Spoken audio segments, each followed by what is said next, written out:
ladies and gentlemen. Let's rock. This is FanStream Sports. Can I please have your attention? And I need all of you to stop what you're doing and listen. The following program is recommended for mature individuals and may contain material unsuitable for morons, cretins, and dishwipes. If you are a moron, please turn off your radio, because we don't need any more stupid, narrow-minded, pencil-neck geeks who wouldn't know the First Amendment if it came up and bit them on the butt. All right. Thank you.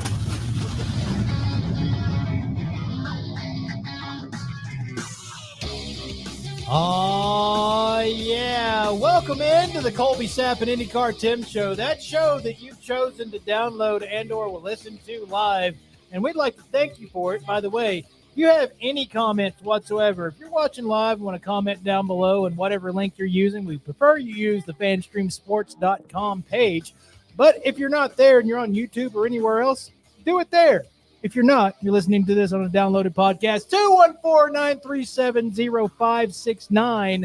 That is the FanStream Sports text line. And speaking of what that is, doing whatever that is one IndyCarTim. What's up, dude?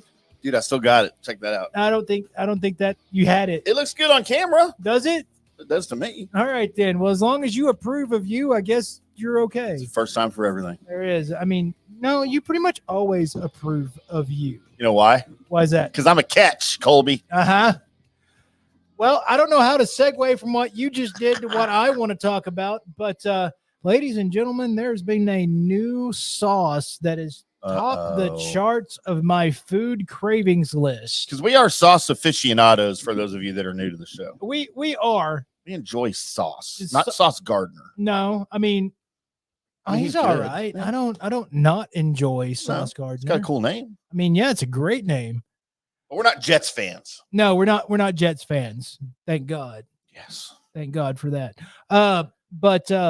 So there's been a recent update to my rankings of best sauce. And usually up there in my rankings, I'll go ahead and is my homemade ranch. Like Sure. my homemade ranch is the best, right?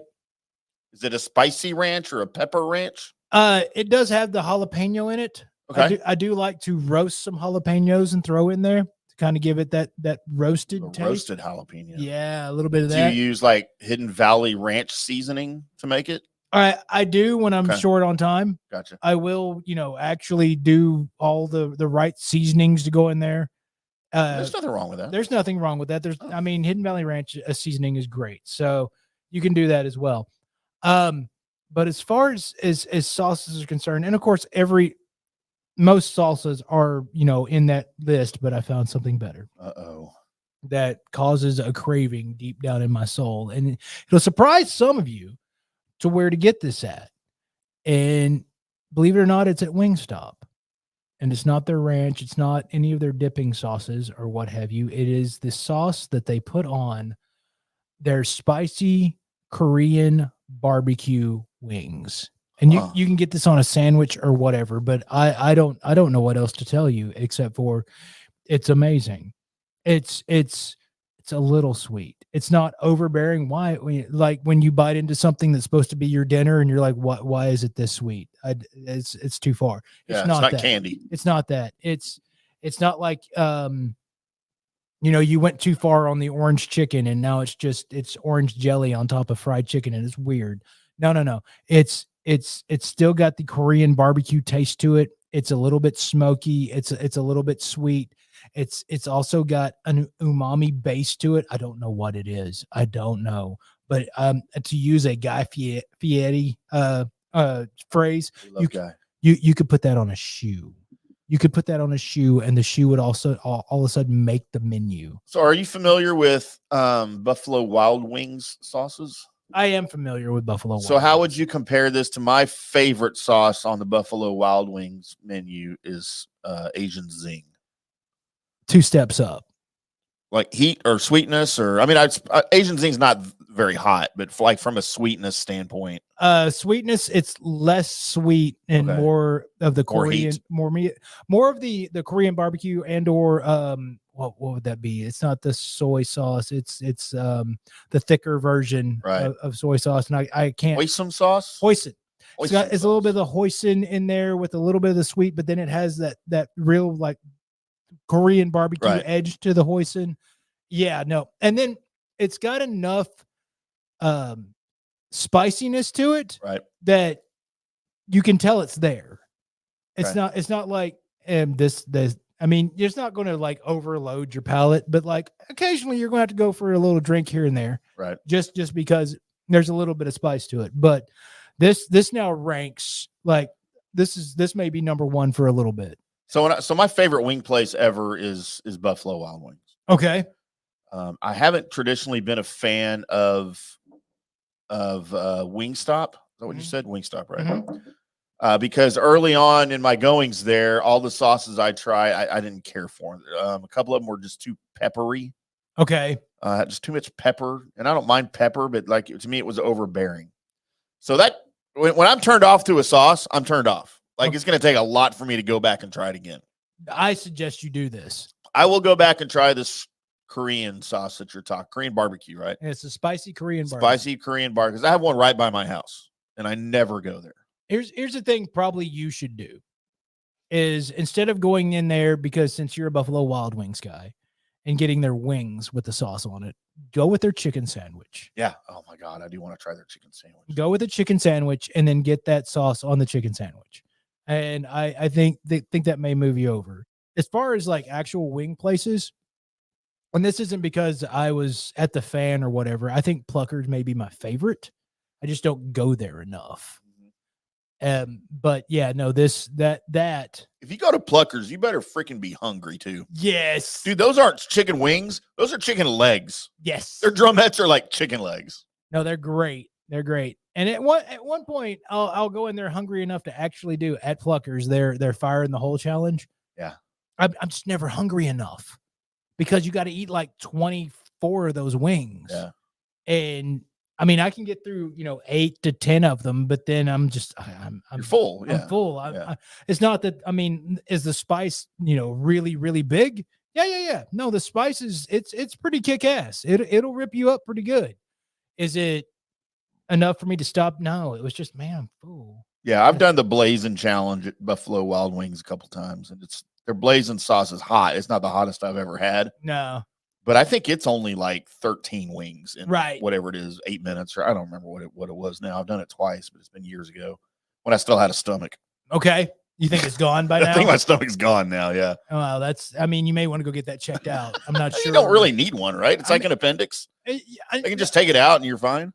I mean, that's part of the thumb stomach thing. That's true. That people get to where they remove most of but they still keep some of it, right? You still have to have something there. I mean, if you take your stomach out, your chances of acid reflux are probably gone. Or higher. Or throwing up. You can't throw up if you don't have a stomach, right? Yeah, no, I'm As thinking, we get into medical talk now. as we get into a place where we have no expertise in whatsoever. We know a lot. If you're taking any advice from this and it's like, hey, just have your stomach removed if you have acid reflux problems, I don't actually suggest you do that. Just because I don't know. Colby, we've already got an irate viewer here, apparently, because Cheryl thinks the Aggie mug should go in the trash. You know what? I think your mug should go in the trash. That's what I think. What do you think of that? No, I agree with it's too big. Her mug's too big? You think her face is too big? No. The Aggie mug. The Aggie mug. I agree with her on that. I think she's a Longhorn fan, so what does she know? A lot, apparently. She thinks that Major Applewhite was the greatest quarterback ever. He was pretty good. Anyway, he's a better coach. Back to stomach. Speaking of thumb stomach, though. Okay. What's up, Cheryl? That's all I'm up? saying. That's all I'm saying. I don't know how am I supposed to get to where I was wanting to go here in a little bit? Where else were you going? I mean, I don't know. If you can get thumb stomach, I have a medical question, Colby. All right. If somebody can get thumb stomach talk Mm-hmm. or thumb stomach surgery, Right. can you also get thumb other organs? Why Like would you get want thumb that? liver, thumb kidney, I don't think you want smaller other organs. thumb lung. Why would you want? Well, I'm asking the question of, is it possible for somebody to take some of the parts off of your body and like remove them? Probably. Okay. And like you still make it, but I don't know. I mean, because they can take a whole kidney out and you can run on one Why do we have two? because it's the backup. Oh, you have a backup system? on your Again, we're kidney? talking about health talk, and I know for a fact that I don't have a lot of expertise in this. So, We're experts on everything. I mean, sure. And now, as far as like thumb surgeries, I mean, if that was a thing that really could happen, then like Megan Fox would have already had that done. I was gonna say, can you get thumb? Thumb. I just want less thumb. Megan Fox needs more thumb. More. You She think? needs thumb extensions is what she needs. She's got baby thumb, toe thumb is what she has. She has toe thumb. This is correct. God, it's and I've given you distracting. my theory on that is that God informing her was like, you know what? I can't do all of this perfect. Can't all be It perfect. can't be. All right. So what are we gonna do? He's like, I'm gonna put her. But why her? Why didn't he make her have like weird toes or something that we'll never see?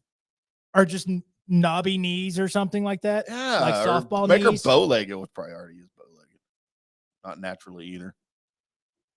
From all the peen is where I was going with that. I'm pretty sure I knew where you were going with that. I was just seeing how far I could lay out on it and see how far you would go. I was going to describe it fully. Yeah, that's what caused me to come back. You think if Megan Fox's toe thumbs were wrapped around your thing, would it make it look bigger? Or just I mean, I look. I'll take one for the show, and I'll go find out. okay. All right. So you asked this question. So if that was happening, say that was happening to you, and you look down and there's Megan Fox and being Megan Fox, but then would it stop you because of the toe thumb? Would like the toe thumb be the thing where you were just staring at so hard that all of a sudden everything else becomes not? Colby, I'm not sure I could get an erection with that Why did near you my stumble penis. on the word erection? I wasn't sure if I was going to say the word erection. Okay. I was trying to think of another word to use, but every other word I was going to use sounded worse than erection. You think? Wait. All right. And we need to take a poll. Not that. Speaking poll. of erections, Not that poll. We do need to take a poll as far as like, all right. So which is worse, the term erection, or like your average term of like stiffy? Woody, pole, Right. flagpole. So which would I mean? I don't know how we would take an erection. Should we put that on Twitter? Put that. And yeah, put out the this is our erection poll. What is the worst word?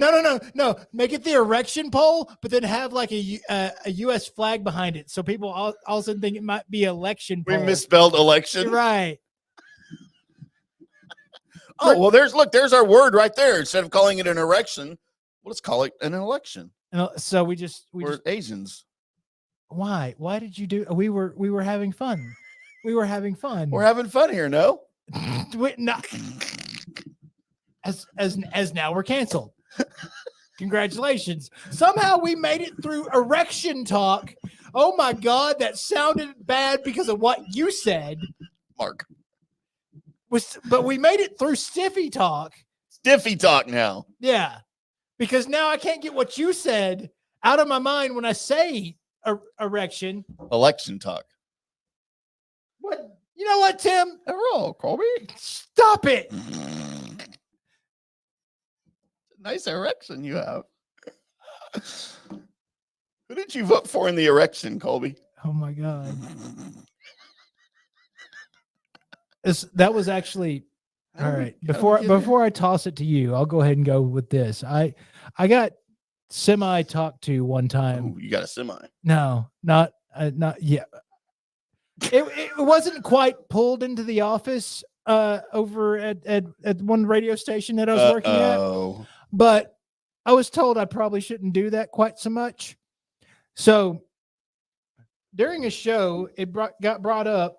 And actually, you probably, if you were listening to the show, it was during the time when Yu Darvish was coming to the Rangers, and Arnie had the idea of let's call random like Japanese steakhouses at night, and I remember this. and we'll ask them what they think about Yu Darvish. And so we started to do this, and he was like, I'm not even sure if you called the right place. And I was like, what do you mean not sure? I mean, I called a Japanese steakhouse. And he's like, yeah, but I'm still not sure. And it's like, what did you want? And I said on the air, what did you want them to do? Pick up the phone and say hello? Colby, it used to be me. And Hello. And I didn't even think anything about it until later on. I was told, by the way, you probably shouldn't do jokes like that. I don't think you were joking, though. No, I was, you were serious. I was mad with Arnie. So I like lost, everything else that was going on. So I don't know how we got here. Oh, yeah, the term erection. Got it. Tim. Hey, Colby. What day is it? God, it's time for an election. You have an election right now? No. I don't either. Colby, today is Wednesday. It is. November 29th, 2023 in the year of our Lord. And it is, for some reason, maybe you can explain this to me, Chadwick Boseman Day. It can be. Did he die today? Or? No, this is actually the actor's birthday. Oh, gotcha. Today, so. Huh. Why would you remember his birthday instead of his death day? Well, because of the joy of his life. So make it on the day he was born. All right. I mean, I would think it'd be the other way around. One of those guys that no matter who you talk to, if you brought up his name and they had one or half a conversation with him, it was like greatest dude ever. So the first movie I ever saw, I've actually never heard of the guy before until I went and saw 42. Okay, right. And I think that was like his first major role. Like that was his big breakout movie, I think. But he was amazing. And I was like, man, this dude's going to go places. Oh, he is. He's going to have a long career. He was going to. Yeah. It was going to before, everything happened. Yeah. But that was a ripper because there was very few people that could taken on the mantle of the Black Panther and give it as much due as it was deserved, and he did it better than well. Yeah, it was amazing. Colby, today is also National Lemon Cream Pie Day. It's pie, so I'm a fan. Yeah, I'm not a fan. It's not my favorite pie, and if there are other options, I will probably choose those first. But if it's there, someone says, hey, you want a lemon cream pie? I'd say you could have left out the word lemon, and I'd still say yes. I mean, speaking of erections. Now, I will say if I walk into a place and they've got multiple pies, but like the waitress looks at me and goes, the lemon cream pie is the best. Like that's their thing. That's their thing that they do. Yeah, I would go with that. Then I'm going with the lemon cream pie. Yeah, I would go with that too. It is also, and I feel like this should be true every Wednesday, every hump day, because it's National Choose Women Wednesday. That's If I have a choice between men or women, I'm picking women every time. Right. But it's 2023. I had to look at my paper and it doesn't even have what year it is on it. But you forgot what year it was? I almost said 2024. Not yet, Colby. I'm just Don't make me older. It is 2023. So I mean it's whichever you pick or an in between or whatever. I guess. I choose women. It is also National Electronic Greetings Day. What the F does that mean? Let's reach out to long lost friends via email or social media this Electronic Greetings Day. So what? I should just put a Facebook post up that says hi. Hi, everyone. What's up? That's really weird. I should do that. That is bizarre. It is International Day of the Solidarity with the Palestinian People. Colby, let's get political. All right, then. I mean, it's good Mexican food. Home of Adrian Peterson. Not Palestine, Texas. Okay. I think they mean like the Israelis and they're like the Arab Palestinian people. I'm probably already saying it wrong. No, that's the reason why I was staying away from it because I just want everybody to know. Okay, good. Those Palestinian people who we support, just like we support every people. We don't take sides. Support people. We do. That's going to be our tagline for our show. The Colby Sapp IndyCarTim show. We support I'm people. going to start putting that on all of our social media. Except for assholes. Except for Nick Sirianni. I don't support him in anything. As long as he has sad face, I'm all right with that. Well, when he starts losing, I will support him. Right. It is National Evan Day. Send the Evan in your life some flowers as a show of love, Colby. I'm not sending Evan You're flowers. gonna send Evan. Look, you just told us to choose women. Right. Now you want us to send Evan flowers. I mean, I'll say hi to Evan Vidal. How are you Do doing? we know any Evans? I don't know That any was the Evans. Evan that I knew. Maybe that is. No. Oh, I don't know him, but you do. Yes. You know people that I don't know. Yeah, I do. That's weird. Thought we were friends. I mean, he wants to come up here and check out the studio at some point. So Everyone is welcome in our studio. Just bring a bottle of liquor. That's the entrance fee. yeah, and hopefully you're here when we debut the Pootie and Fathead show. The Pootie and Fathead Show coming to FanStream Sports. It'll be amazing. It is National Square Dancing Day. F off. Did you ever do that in elementary school? Did you have to learn how to square dance in PE class? Yes. Yep. Yes. I thought it was great, man. I loved it. That's the only time I got to touch girls in third grade. Okay. All right. That was a good excuse, Yeah. but yeah, square dancing. I'm sorry. I'm sorry. I can't. I mean, it's country river dance. I mean, No, it's way better than stupid river dance. it is okay. First of all, river dance was kind of cool, No, it wasn't. but drunk country river dance, otherwise known as square dancing, No, that's not. That's line. You're thinking of line dancing. huh? You're thinking of line dancing. It always starts out. That's country river dance. Okay, fine. I like square dancing. It involves a partner. Lots of partners. It's like a dance orgy. I mean, just okay, cool. I don't like it. Colby, it is National Throw Out Your Leftovers Day. Oh, that's So you have to wait until November 29th every year before you can throw out leftovers out of your fridge. still kind of eating on that turkey. Gross. Not me. I didn't have turkey. And that's your day, Colby. I guess I should throw it out. It's probably time. You think?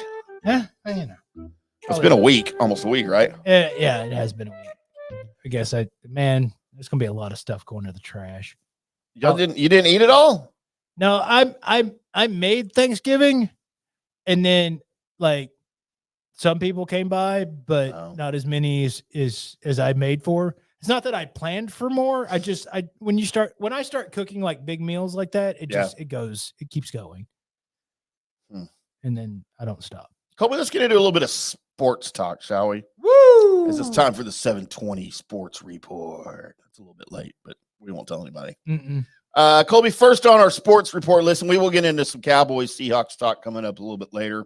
Yep. Including our predictions and our picks against the spread, our 5 games that we have this week, including the Cowboys. By the way, if you are waiting on the my thoughts on CM Punk and the WWE, just hold on, because that'll be coming during Mystery Shotgun in probably like 40 minutes or so. Hold on to your election. That's right. Because it's coming. Ooh. Gross. Pun intended. Colby, some local news here in the DF Dub. The 214. So stupid when people do that. Mark Cuban, majority owner of the, well, really, he's like the whole thing, right? Since like 2000. Right. When he paid reported $280 million for the Dallas Mavericks, is now selling his majority share, which when I heard this first reported, they said he wasn't selling his majority share, that he was still going to be the majority owner and chief guy in control, but that is not the case, as he is selling his majority share to the family of Miriam Adelson, who you probably don't know. I do not know. She is the widow of the late Sheldon Adelson, who died in 2021 at the age of 87, who's one of those big-time gambling families out in Vegas. They owned the Sands Hotel. Oh, I've heard of that. And casino. I've heard of it. And they're wanting to get into sports ownership, and Cuban is wanting out. Is he? Apparently so, Colby. But okay, now this is what I've heard is that he sold majority ownership, but he's still over basketball operations. Is that still the thing, or is that not the thing? That is not the case. He will not be in control. He's giving up control to this family. Mm-hmm. So Patrick Dumont is Miriam Adelson's son-in-law. He serves as the president and chief operating officer of the Las Vegas Sands Company, which operates that hotel. And apparently he will be taking over the business side of things. And I'm sure they will keep all the basketball people, Nico Harrison and all of the basketball people here in charge. But Cuban is no longer involved in the day-to-day operation, or will be no longer involved in the day-to-day operations of the Mavericks. Holy crap. He is also stepping down from his role on Shark Tank. He's letting everything go. He's out. Out for a lot of money. Well, I don't know if he's getting money for quitting Shark Tank. I know he's a part owner of the show and a producer. Right. He'll obviously still probably hold that role with the show. So Colby, I said he spent $280 million for the Mavericks in 2000. He sold off his share to the Adelson family, just his share. And I believe he's still a minority owner. He's not selling, everything, his whole stake. He got $3.5 billion. That's a lot of money. Roughly 12 times what he paid for the whole thing for a partial share when he sold it here now 23 years later. That's okay. First of all, congratulations to you, dude. You're definitely winning life. Forbes has him valued now at $6.2 billion. I'll just take one of those. Just one of those billions. Just one of those billions. So our buddy Norm Hitzkiss, Colby, who is the host of Just Wondering with Norm Hitzkiss. By the way, you can hear on fanstreamsports.com. Damn right. His daily podcast where he wonders about one thing every day. And today was his episode on the Mark Cuban, what he said, the Mark Cuban bombshell, and had an email exchange with Mark Cuban and asked him why. He said Mark Cuban's initial response was, economically right now, it's the right thing to do. So Norm, as Norm does, replied and said, Mark, it's me. Tell me why. So the next email he got from Mark, and he said it was immediate. He says this is one of the things that endears Mark to the media. When you ask something, he replies immediately. Right. He said, for the last 15 to 20 years, my household has been, Dad's going to work today. What are the rest of us doing? Dad's going to film Shark Tank for this weekend. What are the rest of us doing? Dad's got Mavericks meetings today. What are the rest of us doing? He says it's time to do whatever my family's been doing for the last 15 years with them. Mm. I mean, you can't fault a guy for that. No. If that's the exact reason, and I can understand that, if that's the exact reason, then awesome. Also, kind of awesome is that for the people that are like, I just can't wait for him to stop meddling in affairs and blah blah blah. Okay, you get your wish. Problem though is we don't know what we're getting as far as meddlers now. Right. That's the problem. Does this mean that, because I can't think of anybody wanting to spend more money on because of the cap issue and everything that goes along with it. Right. Or excuse me, the luxury tax, or however you want to call it. And getting better players here. But I can't think of one thing that might happen out of this thing. That awesome arena, that might be going away to a more awesome arena. Yeah, I mean, there's already been talks even before this was announced of replacing the AAC. And I'm all for it, dude. I have that thing opened in 2000? Something like that. I believe it was 2000. And I still hate it. I still miss Reunion Arena. Not that the new place will mimic Reunion Arena by any stretch, and No. I'm sure it won't. But I feel like I have no ties to the AAC at all. Like, I don't give a flip what happens to it. They could bulldoze it tomorrow, and I wouldn't cry. I wouldn't be like that, but it doesn't really hold a whole lot of oh my gosh moments. I mean, because the Mavericks didn't win there. They Right. were in Miami when they won it. So Stars lost 2 cups there. right. But it's like, that the talks of replacing the AAC with a bigger batter, that's already started before this announcement. So And now it's going to have a casino with it. probably so.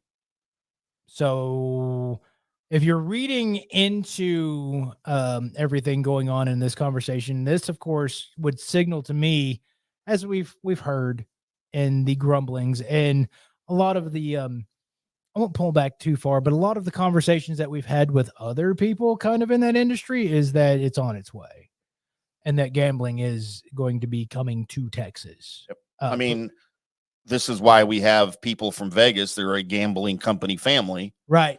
Coming to have shares in the whole Mavericks thing here, because who's going to operate the casino out of the new arena?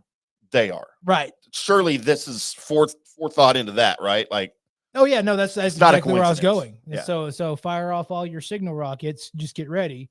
You can now, as soon not have to worry about whoever you go through as far as online betting, and you could just go to a casino. Yeah.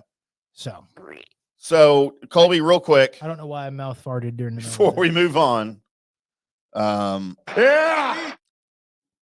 Mark Cuban's tenure as the Mavericks owner, success or failure, or in between? Oh, success. You think? Oh, a rousing success. Based on what?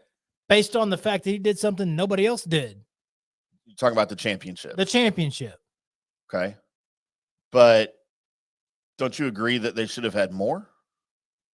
Not with as rigged as I feel that the NBA is. No. Well, we know that was rigged when they lost in 06. Like, that's been admitted by the NBA. I mean, what could have there been different things that had happened? Could you ended up with, Giannis or whatever, and all of the back talk or the blowing up of the team and all of that and handled it better? Yes, but that's all hindsight. As far as what was going on right then and there, knowing, kind of what the plan was, I was one of those guys that's like, okay, yeah, sure.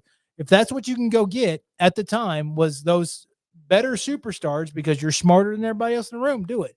But that championship, especially how it was won against a super team with your homegrown guys that, that were coached right and everything else, and they went in there and did their thing, that right there is enough. See, I'll never forgive him for blowing up the team after the championship in 2011. For getting rid of twice. He got rid of Tyler Chandler twice.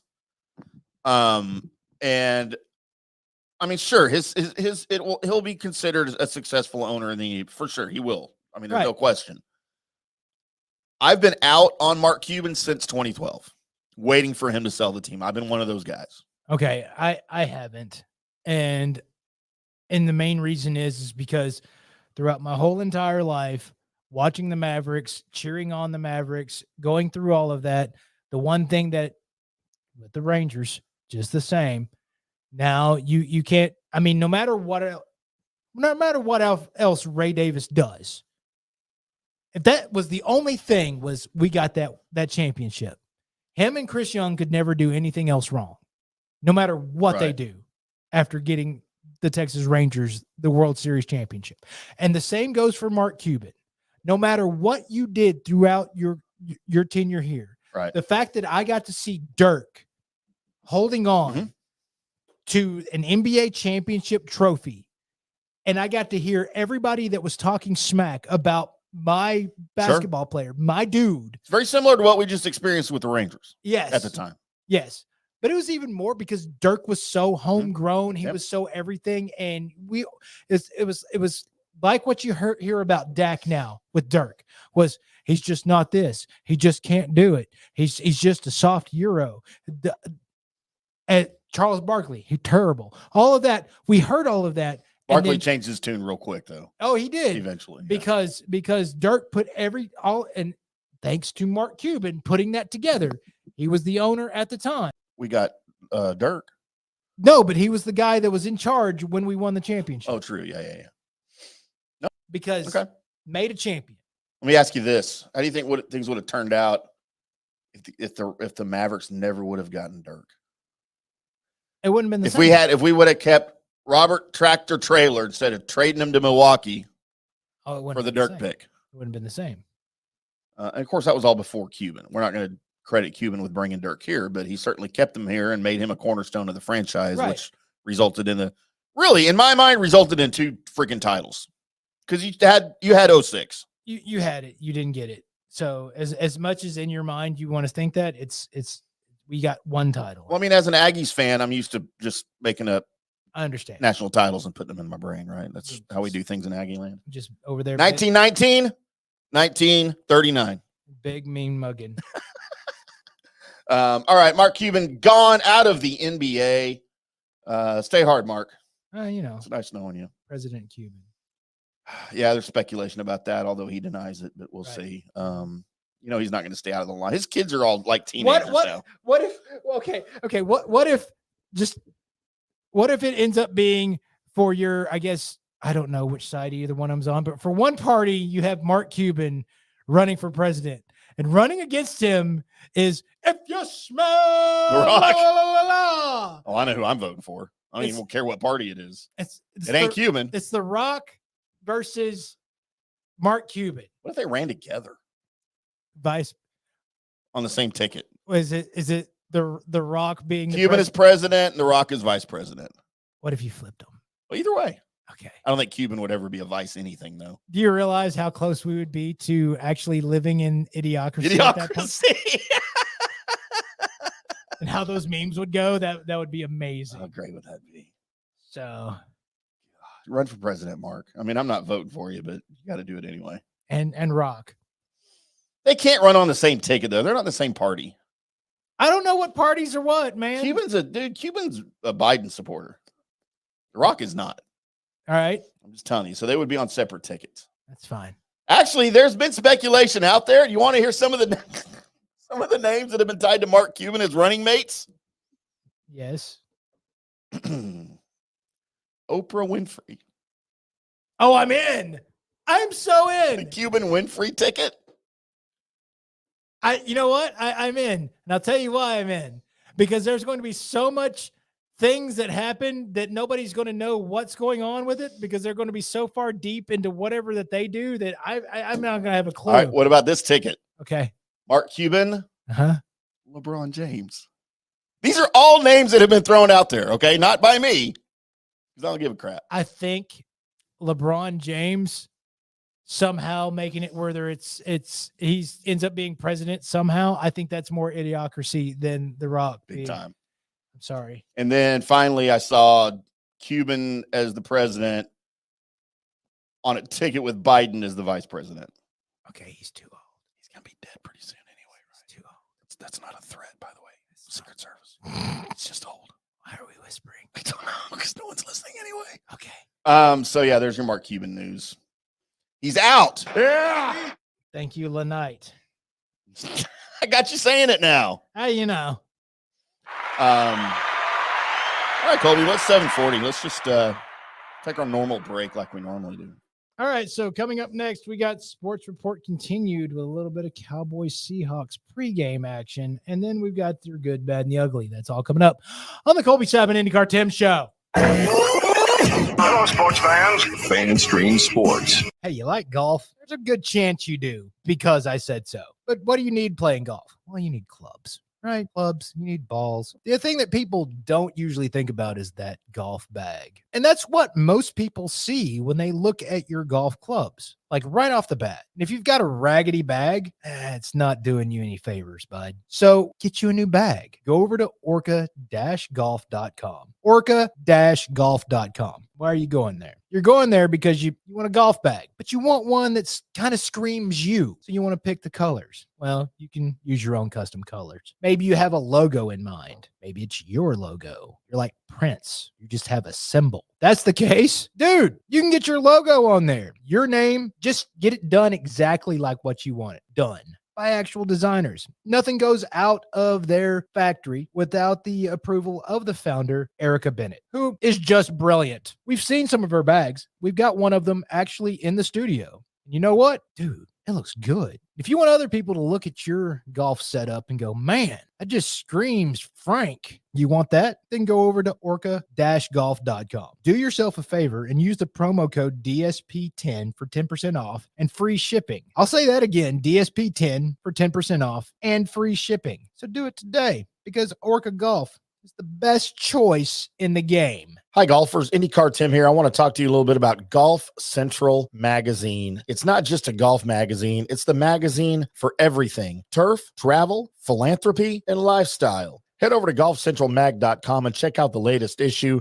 Some of the regular features in Golf Central Magazine: the Golf Bachelorette of the Month, the Golf Bachelor of the Month, the Golf Cart Girl of the Month, Golf History, Grip It and Sip It. So head over to golfcentralmag.com. It's free. It's the magazine for everything: turf, travel, philanthropy, and lifestyle. Golf Central Magazine at golfcentralmag.com. We'll see you there. All right, guys, time to talk a little bit about turf life. You've seen the hats on our heads. You've been or seen the video of the studio. You've seen that the decals are all over the place.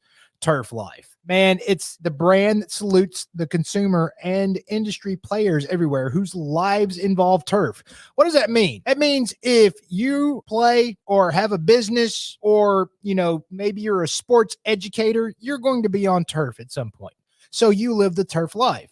So go ahead and tell everybody you live the turf life by having your Turf Life window decal or, the hat or the keychain or the something.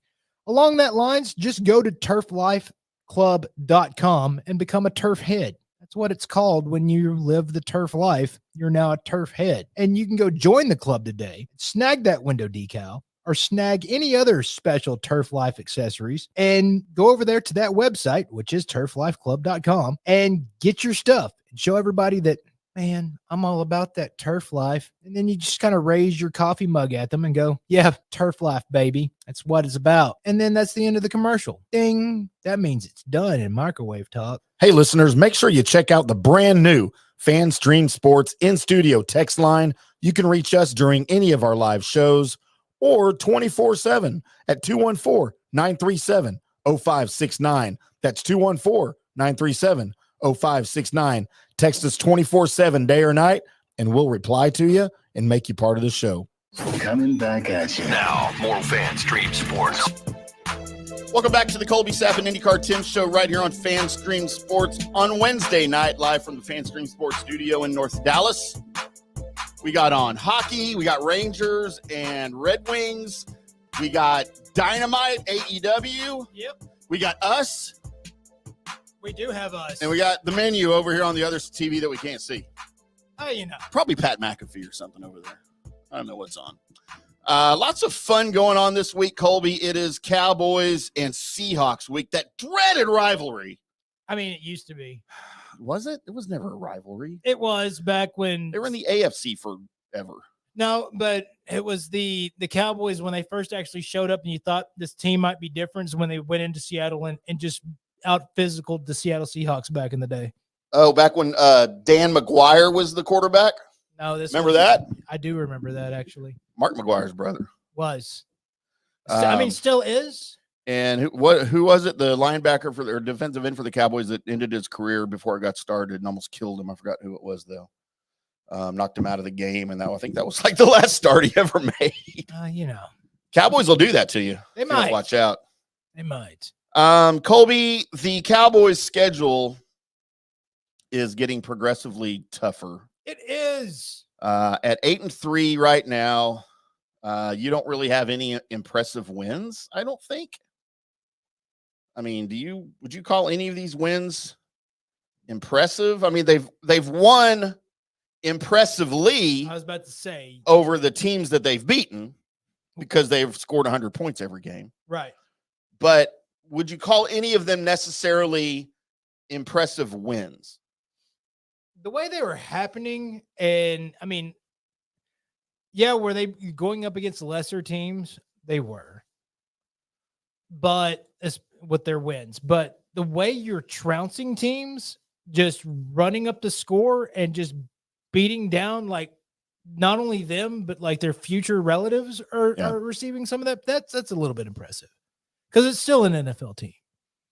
You said you were a little bit impressed with the Rams win. I was, and that's mainly because you look at the Rams, and even though did we make them look like they didn't belong on the same field as us? Yes, but the Rams aren't that team when they go play other people. I might have been more impressed. That one just felt like both teams didn't give a flip for that game and just happened to win that game.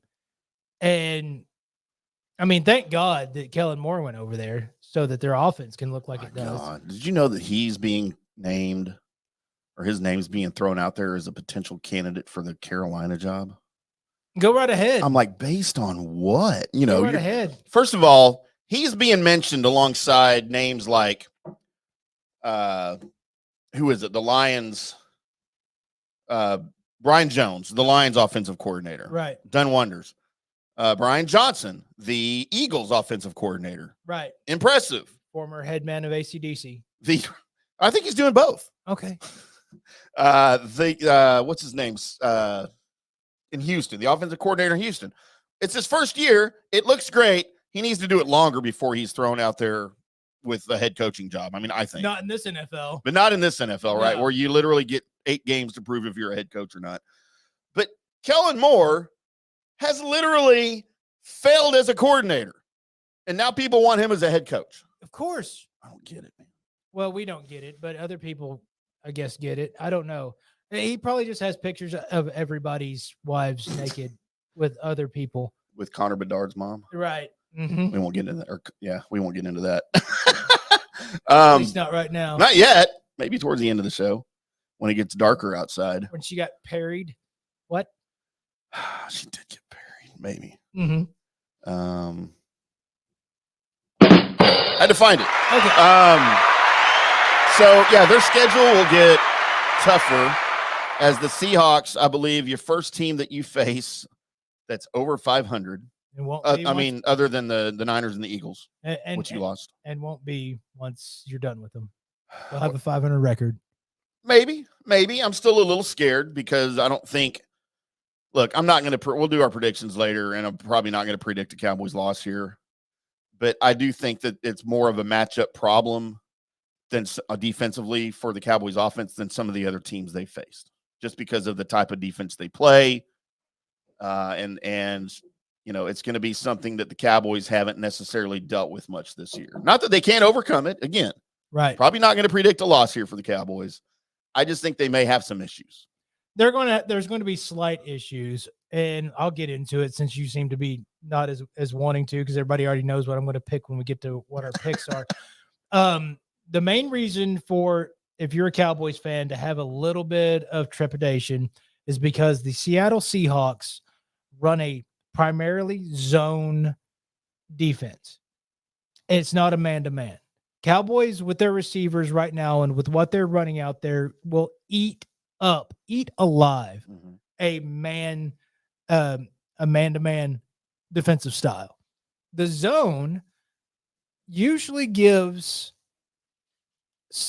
because of how you can switch it up and move it around, does give the Cowboys, and in particularly Dak Prescott, some mishaps happen. It's a little bit more difficult to read a zone. And not just Dak. CeeDee Lamb has more difficult times against zone than he does man, because he can beat pretty much anybody man to man. Right. And so what you're going to see happen and how Seattle wants to play this, and I believe I also heard this confirmed by Brian Baldinger on 105.3 The Fan on my way in here. I heard that too. Is that they want to run you to the outside and protect the middle with everything that they've got. Mm-hmm. And so he's right. That's what they want to do. And that's going to be something that I think you're going to see a lot of, because of their deficiencies in defense, not being in the middle, but your wide receivers being a lot of outside. I think you are going to see a lot more open to tight ends and shorter passes and such like that happening with this Cowboys offense. But even though that's there, I don't have the same amount. The only thing that has me a little bit worried, it's not enough to say I'm not going to pick the Cowboys, even no matter how massive the spread is. Yeah. It's the Thursday to Thursday game. That's Right. where I hold a little bit, but I've seen enough maturation of this offense with now moving a lot more, getting the ball to where it needs to go, involving Cook more, switching things up and really dialed in at. I'm not worried about going up against this because I think the offensive game plan going into it is going to be enough of a change that the zone won't matter. Right. So that's my thoughts on it. Also, Seattle just got through playing San Francisco, and pretty much everybody on their team is beat the fuck up. So it should be a not very close win at all. That's what it should be. You know, and it wouldn't surprise me if that happened, you know, because God, why would you doubt that would happen? They've done it all year, you know, in their wins. It's at home. And it's at home. They're looking for 14 in a row at home. They're in the middle of their longest home winning streak since 1979 through 1981 at Texas Stadium, Colby, when they won 18 in a row. Right. Over those 3 seasons. So, no, again, I'm not going to probably won't predict a loss here against Seattle. I haven't seen the lines yet other than what we picked for our picks against the spread. Cowboys favored by 9.5. Yes. Over Seattle. Mm-hmm. Again, lines are not meant to anticipate the actual score. They're meant to steer betting, right? So that's why they sometimes seem out of whack. But I think Seattle's a dangerous team. They haven't necessarily shown it. They've taken a step back, and that's mainly Geno Smith, who's taken a step back from last season when he was the comeback player of the year and earned that big 3-year contract. But I still think Geno Smith is a dangerous weapon. The issue here is he's somewhat hurt. He's a little hobbled. He is a little hobbled, and the other issue is that he still will take that sack that he caused himself. Yeah. And he's going up against a defensive line that's once they get you in that spot, you're going to cause yourself a lot more sacks because they can cause enough on their own. You start helping them with sacks, and it's going to get ugly quick. And again, we haven't talked about the defense yet, but I mean, they're back to the point now where are you ever going to doubt this defense? Like, are you ever going to doubt they can get sacks? You know, here's what I'm excited about for the next, I don't know, month or so. Is because if you look at the schedule, Colby, you're finally playing some good teams, and I consider Seattle a good team. Okay, they're not an elite team, but they're a good team. They're over 500. Then you go to Buffalo. All right, Josh Allen is basically Dak Prescott. He's a really good quarterback who sometimes gets himself into turnover problems. Okay. Dak's been clean lately. That's part of the last, I don't know, couple of months, right? Really since the San Francisco game, they played a lot better. Then you go to Miami. I might predict the loss in Miami. I might. I'm not going to go there with you, bud. Then you come back and play the Lions at home. That's a win. That might be another 70-20 NFL score. And it's not that I don't like the Lions or what Dan Campbell's doing, because I do. But much like I think that the Seahawks are kind of a difficult matchup for the Cowboys, I don't think they're going to have any problems, especially at home with the Lions. But after that, you end the season on January 7th at FedEx Field, where they won't be able to take hot showers because they don't have hot water there. But that'll be after the game. They don't have to take a shower before. Okay. So, man, yeah, you go Seahawks. I forgot to say the Eagles. Seahawks, Eagles, Dolphins, Lions. So Seahawks, all right, I've said this before, but Seahawks is a W. I think the Eagles at home, that's a W. Man, if you're right and they can beat the Eagles, number one, it'll do 2 things. Number one, it will narrow the race, you hope, in the NFC East. Right. I still don't know if Dallas can catch them. The Eagles are going to have to kind of lay a mini egg at the end of the season. You're going to you hopefully see the San Francisco 49ers beat the Eagles. But that's in Philly too, though. I'm just saying, this is what you're hoping for. Right. And you're hoping to take the Eagles. Yep. And then you see what the rest of their schedule's like. Because if you can somehow Because what you really need, and this is what makes it kind of impossible, is you need them to drop what, 3 games? And one of them has to be you. Right. Yeah. Because they're only 1 loss right now, and you're 10 at 3, and 1. and you're at 3 losses. Yeah, they're 2 games up on you. Right. So you need them to drop 3 so you can be up above them a game. And if you're tied, I haven't looked at tiebreakers yet, but I would imagine they win it. They win it because it's division wins, right? Right. So, well, not unless right now they win it, but if they start dropping to NFC teams, because that's your thing, you've dropped Conference, yeah.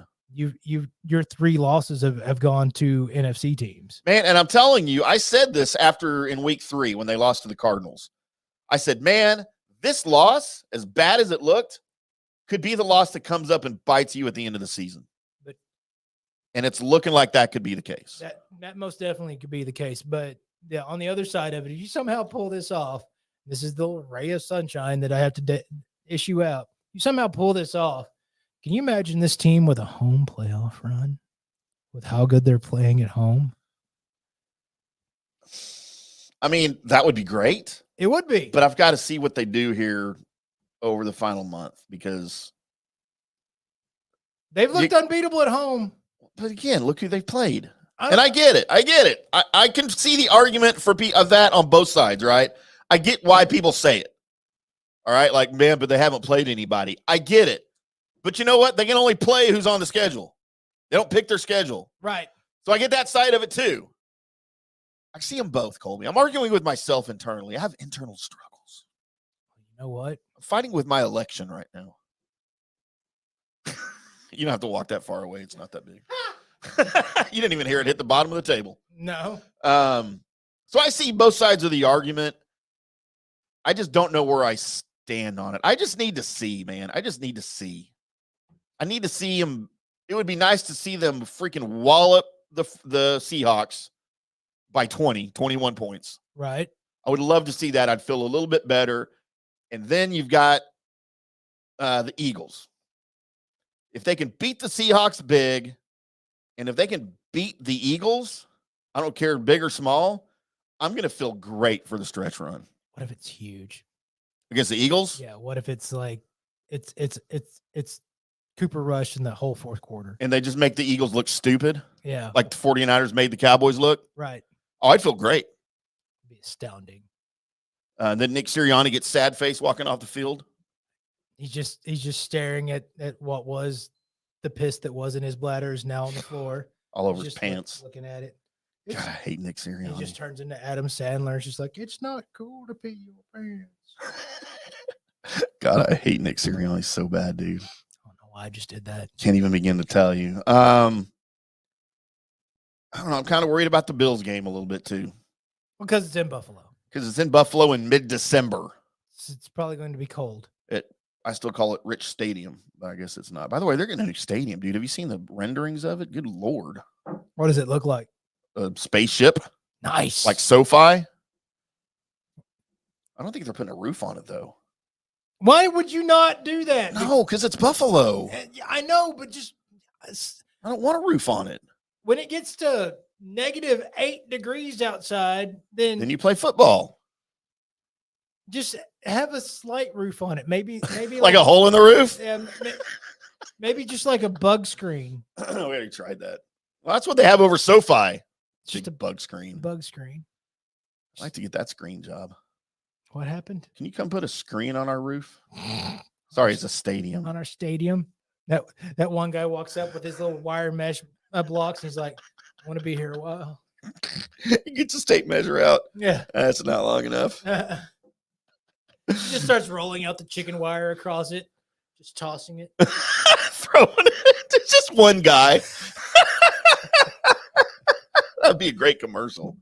We should be ad guys. We should be. Instead of ass guys. What? What? How did we get here? I don't know. You gonna throw it to me yet? I was at that time. What time? I mean, we can be time. Why do I have this on top? I'm usually on top. Mm. Where are we? Isn't it time for the mystery shotgun? Not the mystery shotgun, the good, bad, and the ugly. Oh yeah, it is just about there, isn't it? Yeah, we can do that. Damn it.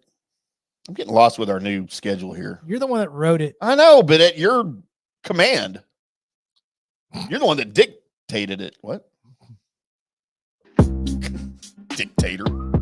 This is that segment to where we delay and delay and delay until I finally get to what I'm going to say, which is the segment where I go through all the people that were born today. Then I make a list out of the people I think are famous enough to make my list, and I offer them to you guys for us to decide who is the good person, who is the bad person, and who is the ugly person. Starting off today, the Monster Mash. It's his birthday, turning 51 years old today, Jamal Mashburn. I'm older than Jamal Mashburn? Yes. Wow. And I am not. You know, he was my least favorite of the 3 J's. He was I think he was my second. Because I hated Kentucky. I didn't mind Kentucky. I was a Duke guy. Okay. I don't think I got into the whole look what Christian Laettner did thing. That was kind of cool. But then I realized, man, look at all the douchebags that root for this team. I'm not going to be that. Kevin Hagelin's talking to you. Uh-huh. There's a lot of douchebags that cheer for Duke. There's a lot of douchebags that go to Duke. The fact that, by the way, Kevin Hagelin, super cool human being. But he also roots for the Aggies and the Dukies. It's just like me. Vomit. And he also hates Dr. Pepper. And pie. I think he'd have a lemon cream pie. No, he hates pie. How do you hate pie? He hates all pie. It's candy. He hates all pie. But not all pies are like the same, though. It's just all pie. If it has the name pie in it, you're not going to have out. it. Even Frito pie. Cherry pie? Out. Hair pie? I mean, I don't know. I haven't. Should we get him on? Haven't asked him if he's went down there and flicked the bean with his tongue. So we need to compile a list of kinds of pie. Why did I sound super redneck when I went to flick the bean with my tongue? Flick that bean. Flick that bean. All right. I don't know how we got there. We need to compile a list of pies. Uh-huh. And then offer them. And have them on and just say, we need you say yes or no. And just go down the list. He like wipes the icing off the cupcakes. That's not a pie. No, I'm just saying this is how bad like the thing is with like him. This is fat Hagee or skinny Hagee does this? Both. Or both? It was like where I questioned how he got fat. Right. You don't eat anything. So poor Hagee. Enter Sandman. Well, the closer that came out by their song. 54, Mariano Rivera. Dude. The coolest Yankee in my book. The coolest Yankee. The coolest Yankee since Mantle. Okay, let me preface that. The coolest Yankee I got to see. Okay. Yeah. Because I never saw Mantle play, but I met him. Don Mattingly was up there. Yeah. As far as cool Yankees were concerned. His mustache. Needed to shave his sideburns though. But yeah. I was about to say, I mean, is he like not him and Nolan Ryan the greatest pitchers ever? Just his aura walking out there was so non-Yankee. Greatest closer ever for sure. Yeah, it was just okay, this is different. This is beyond just my hate for the New York Yankees. This is just this guy's just awesome. Yeah. So. You remember the late 90s when he was still the setup guy for John Wetland? Yes. Who ended up coming to Texas, and that's what gave Rivera the closing job. Right. In New York. And then we won't get into what else happened with John Wetland. No, we won't. Passed away in 2016. One of the famous Garys, Gary Shandling. I was about to say, was it Gary Shandling or Gary Sandy? I don't know the second person you mentioned there. Did you ever watch WKRP in Cincinnati? Vaguely, but yes. Oh, Gary Sandy was Travis, the program director. The guy with the hair. The only episode that I ever watched was the one about the turkeys. Not the you didn't watch the tornado one? Mm-mm. Oh, you got to go watch the tornado one. It's great. Okay. The 70s overacting because they're in a high rise in Cincinnati, downtown Cincinnati. Oh, I knew where they were. And like a tornado comes through downtown. and there's like fake broken windows, and they're like throwing. It's like watching Star Trek when they're in a battle and the bridge is supposedly moving, you know, Right. and they're like all throwing themselves across the. It's really, and it was like, and now a very special WKRP. One of those. It's supposed to be serious. Right. It was really good though. The voice of most people's baseball, except for I wasn't mine, but I understand. baseball. Passed away in 2022. Vin Scully. Dude. If you want somebody to tell a story on you randomly in the middle of watching baseball, he would, dude. Because he covered some bad baseball for a long time, and he had lots of time to tell stories on the air, kind of like Eric Nadell. You know what? But if you want my rankings, I have Eric Nadell higher. Well, because you know him better. And also because he's better. Dude, I don't know that he was better than Vin Scully. I said my rankings, sir. I know. You can't mess with my rankings. I might put Mel Allen above Vin Scully, but he might be the only one. I'll take Mel Torme over. Love Mel Torme. What about Mel Blanc? Oh, you know, as far as are we going to rank the Mels? Let's rank the Mel. What about Mel's Diner? Okay, so my top Mels have to be. It has to be Mel Blanc just because of Looney Tunes, right? And then Mel Brooks, right? And then I don't really have any. There's not a lot of Mels, right? There's really not. Huh. I guess Mel Allen, Mel Torme, Mel Gibson. Oh, shoot, Mel Gibson kind of threw everything off. Right, hold on. It's Mel Blanc, and then it's Mel Brooks, and then it's Mel Gibson, and then just because of Night Court, Mel Torme. And then you said Mel Brooks, right? Yes. Trying to find famous Mels. Huh. Oh, what about Mel C from the Spice Girls? No, doesn't rank. Different Mel? Yeah. I just don't recognize a lot of. Oh, Mel Ott, baseball. I remember Mel Ott. He's no longer with us, though. By the way, back to my list while he's doing this. Mel Tillis. Oh, he's the top 5 Mel. Has to be. Like for me. Okay. Because he didn't stutter when he sang. He only stuttered when he talked.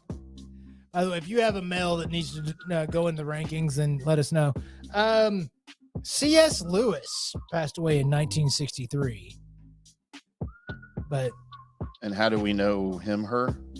C.S. Lewis, great author.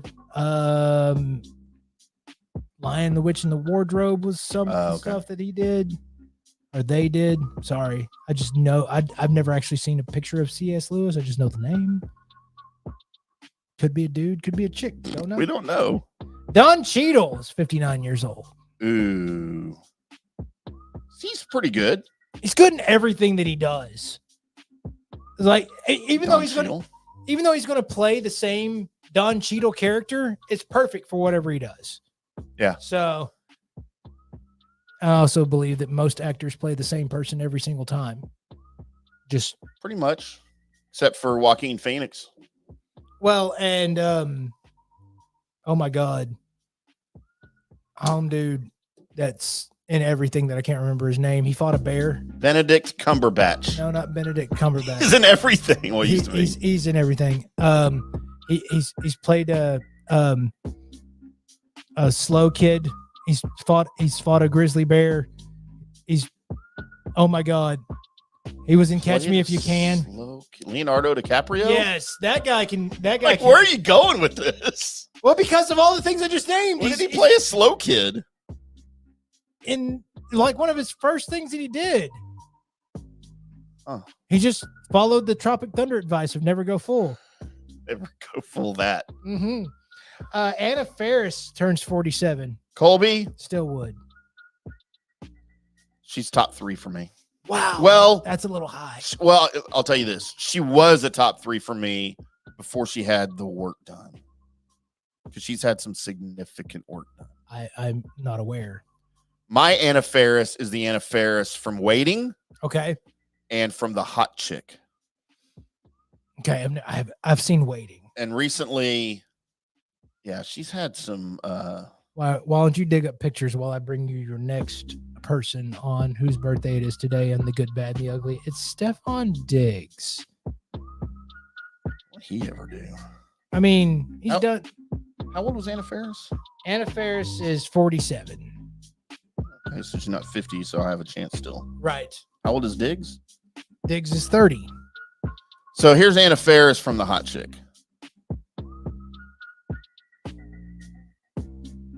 That's the Anna Faris that I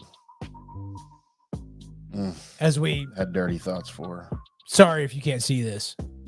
Right? So that's her, like, from back in the day. Whenever, I don't know. The 2002 was when, God, no wonder she looked good. She was a kid. She's 24. She's had some work done, though. Oh, she's also aged since then. She shouldn't. That's just what's going to happen. Did you know she was with Chris Pratt for a long time? Good for them. See, she looks like that other chick. What's her name?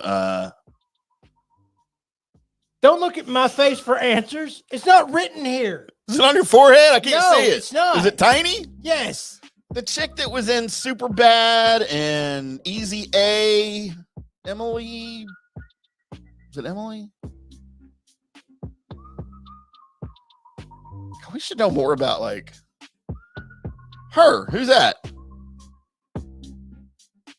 Oh my God! Now I can't Right? think of her name. I hate you so much right now. Emma Stone. She was Emma Stone. She was Gwen Stacy in.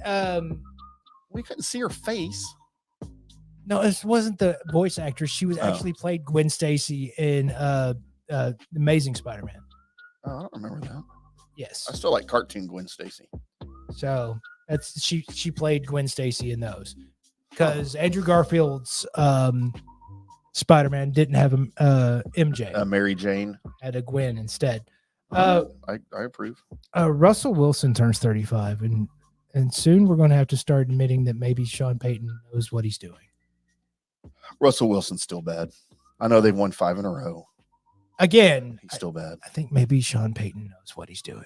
Clearly he knows what he's. By the way, did you hear the interview with Sean Payton? I think it was after their last win. The 29-12 win that they had was scoregami. Nice. So one of the reporters was like, "Hey, I don't know if you knew or not, but you had scoregami today." He'd never heard of that. Had no idea what it was. Are you serious? He's like, "What? What did you say?" He goes, "Scoregami." And Peyton's like, he's looking, he's like, "Somebody help me here." So he's like, it's when a score has never happened in the history of the NFL. It's scoregami. And he goes, "You're saying there's never been a game that ended in 29-12 in the history of the league?" He's like, "Yeah, it's scoregami. It's the first time ever." He goes, "People like pay attention to that?" He goes, "Yeah. And also 70-20 never happened either." And Peyton goes, "Yeah, next." I mean, he was kind of comically put off, you know? Right. It was pretty funny. He's a good dude, man. Drink too. Well, good dude. Howie Mandel, don't touch me, is 68 years old. Man, he's weird. He's weird. He's also funny. And he's one of those guys, it's like, you can tell has a lot of just ticks about him.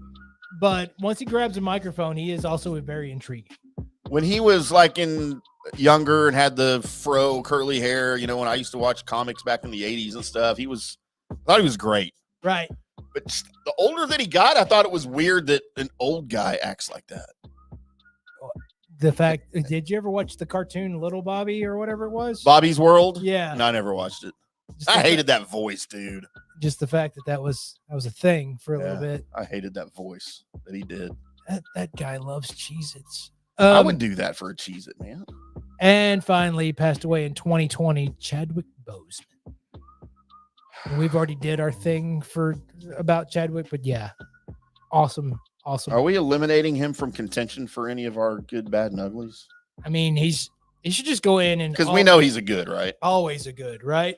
Are we going to have good Hall of Fames at some point, where it's just like once their name comes up, if it comes up next year, you're already been like you're forever good? Oh, we should have been keeping. We kept saying we were going to keep track of this, right? We were at some point. Oh, look, C.S. Lewis is the dude. Hey, look at that. Picture. Colby, you forgot Brian Bumgarner's birthday. I didn't. Why wouldn't you say him? He's awesome. When I see him in a show or something, I'm just like, man. Well, he was great on The Office. One of the few good things about The Office. It's his birthday today, Colby. Let me admit something. You never watched The Office? I never watched The Office. You know what? I didn't either until I don't know, 5 years ago or so. I started watching reruns, and I will tell you this, with all apologies to people who love The Office was unwatchable with the Michael Scott character. I couldn't watch any of those episodes with what's his face, Rick Tamlin. What's his name? I believe Steve Carell. Yeah. I couldn't watch it. That show was unwatchable. As soon as he left, I enjoyed the show. I'm going to say that I probably wouldn't agree with you in that, even though I haven't watched it. Yeah, it was just and I'm all for the awkward humor. Like, I love Ben Stiller movies with the stuff that's awkward and uncomfortable. Right. But his character put all of that to a whole new level, and I couldn't watch it. You would probably love it, actually. Just not going to watch it. Not going. I have too much things to watch to have to go back and watch stuff again. That's just it. Yeah, see, I'll never play catch up with stuff because I already have a backlog of stuff. I gotta keep moving. Colby, it's Laura Morano's birthday. She's an actress and she's hot. Okay. Also Tiffany Smith and some dude named The Game. The Game. I was gonna throw The Game out there, but it's been a while since he's been in my wavelength. Yeah. And I knew that I was just going to have question marks over your head as soon as I said something about him. So because that's his name. I mean, I don't get it. But Colby, celebrating Facebook birthdays today. Woot woot. Facebook friend Harley Brooke. What's up? Well, I'm about to type hers. What's up? My friend from Revel, Becca Mintz. What's up? 2 days ago on the 27th. Former classmate Shannon Dodd, who I knew as Shannon Cunningham. Her birthday was 3 days ago on the 26th. Happy birthday to you guys. Colby, tomorrow, one of my favorite people on the entire planet who's not a chick, Logan Becker, turns 22 tomorrow. Okay. He's my favorite non-chick bartender. You have one of those? From Tailgaters in Frisco at 423 in Lebanon. Or also called Lebanon. Okay. It's his birthday tomorrow. Happy birthday, Logan. Always wants to talk sports when I walk in. Always has some hot sports opinions, and he's not an idiot about sports. Like, he actually knows stuff, and he's 22. Weird. He's the same age as my kid, who's a moron. Shout out to my kid. All my kids who are morons. I love all of you equally, kind of, sometimes. But no, he's a good dude, man. Happy birthday, Logan. Want to make sure we got that shout out there to you. And then some girl named Leanne Adam, who I don't know. So those are your Facebook birthdays, Colby. Oh, happy birthday, Leanne. Call me later, Leanne. Colby, my good. Are we eliminating Chadwick Boseman? Because he's a good, right? He's a forever good. You don't have to use so we don't have to use him. Colby, my good. We'll call them the greats. When they make it to that point, you're the great. Yes. All right. Well, then my good. And we've got some on here. Ooh, should I go sports or should I go sex? It's your list. Damn, dude. Look, I'm going sports over sex. Vin Scully's my good. All right, then. Over Anna Faris. Actually, I believe she pronounces it Anna Faris, but I have a hard time doing that. Mm-hmm. My bad. Howie Mandel. Don't like him anymore. Okay. My ugly also could have been Howie Mandel.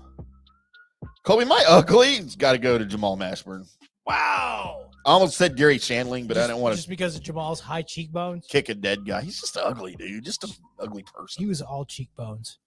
He was all cheekbones. He looked like an alien before aliens looked like aliens. He wasn't alien-like. He just had like Sam Cassell.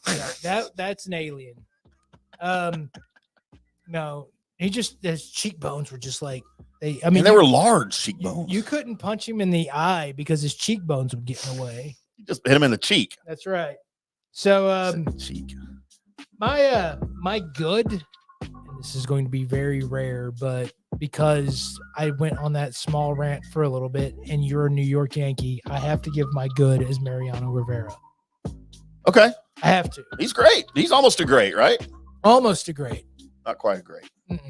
No, especially when your birthday is the same birthday as Chadwick Boseman. Sorry, dude.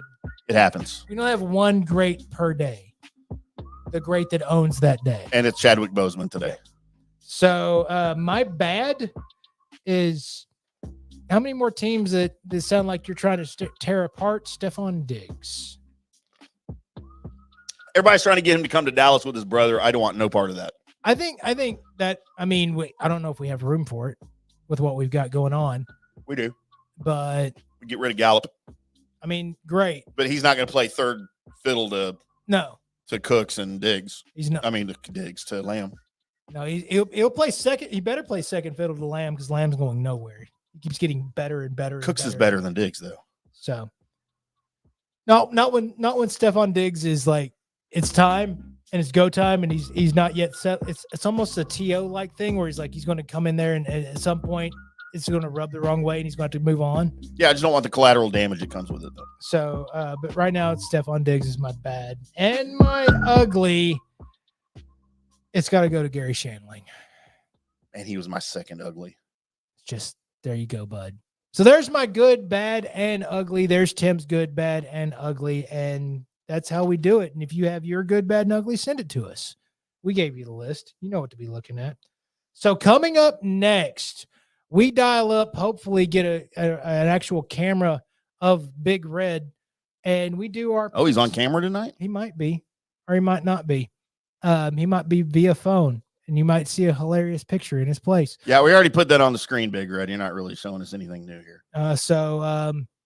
But that's coming up next, our picks against the spread. Plus, if you've been waiting on CM Punk talk, well, that's in my mystery shotgun, and that's all coming up on the Colby Sapp IndyCarTim show. Big Red likes penis. Hello, sports fans. FanStream Sports. Hi, golfers. IndyCarTim here. I want to talk to you a little bit about Golf Central Magazine. It's not just a golf magazine. It's the magazine for everything. Turf, travel, philanthropy, and lifestyle. Head over to golfcentralmag.com and check out the latest issue. Some of the regular features in Golf Central Magazine: the Golf Bachelorette of the Month, the Golf Bachelor of the Month, the Golf Cart Girl of the Month, Golf History, Grip It and Sip It. So head over to golfcentralmag.com. It's free. It's the magazine for everything: turf, travel, philanthropy, and lifestyle. Golf Central Magazine at golfcentralmag.com. We'll see you there. All right, guys, time to talk a little bit about Turf Life. You've seen the hats on our heads. You've been or seen the video of the studio. You've seen that the decals are all over the place. Turf Life. Man, it's the brand that salutes the consumer and industry players everywhere whose lives involve turf. What does that mean? It means if you play or have a business or, maybe you're a sports educator, you're going to be on turf at some point. So you live the turf life. So go ahead and tell everybody you live the turf life by having your Turf Life window decal or, the hat or the keychain or the something. Along that lines, just go to turflifeclub.com and become a turf head. That's what it's called when you live the turf life. You're now a turf head. And you can go join the club today, snag that window decal, or snag any other special Turf Life accessories, and go over there to that website, which is turflifeclub.com, and get your stuff and show everybody that, man, I'm all about that turf life. And then you just kind of raise your coffee mug at them and go, yeah, turf life, baby. That's what it's about. And then that's the end of the commercial. Ding. That means it's done in microwave talk. Hello, golf friends. It's IndyCarTim from the Rough. I want to take just a minute here and tell you about our new friends over at Orca Golf. They make high-quality PGA Tour grade golf bags, and they're the best in the business. They're the real deal. They're the best bags I've ever seen. They even designed a bag for the Golden Bear himself, Jack Nicklaus. Head over to orca-golf.com and pick up a great bag from their catalog, or let them customize one just for you. You can use your own custom colors, your own logo, you name it. You work with actual designers, and nothing goes out without the approval of founder Erica Bennett. She's just brilliant. Visit orca-golf.com. That's orca-golf.com, and use our promo code DSP10 for 10% off and free shipping. Do it today. Orca Golf, best choice in game. Guys, let me tell you about Bay Area Modern Medical Center. Are you experiencing low sex drive, fatigue, hot flashes, moodiness, and you just don't feel like you have the vitality you once had? You're not just getting old, it's likely low testosterone. Studies over the last 20 years show a shocking decline in younger males aged 16 to 39. Older men have seen a sharp decline as well. Do something about it. Go see my friend Christopher Lugo at Bay Area Modern Medicine. Testosterone replacement is not a frivolous treatment. It takes a professional, targeted approach that focuses on total body wellness, vitality, and emotional stability. Not a one-size-fits-all approach like many clinics use.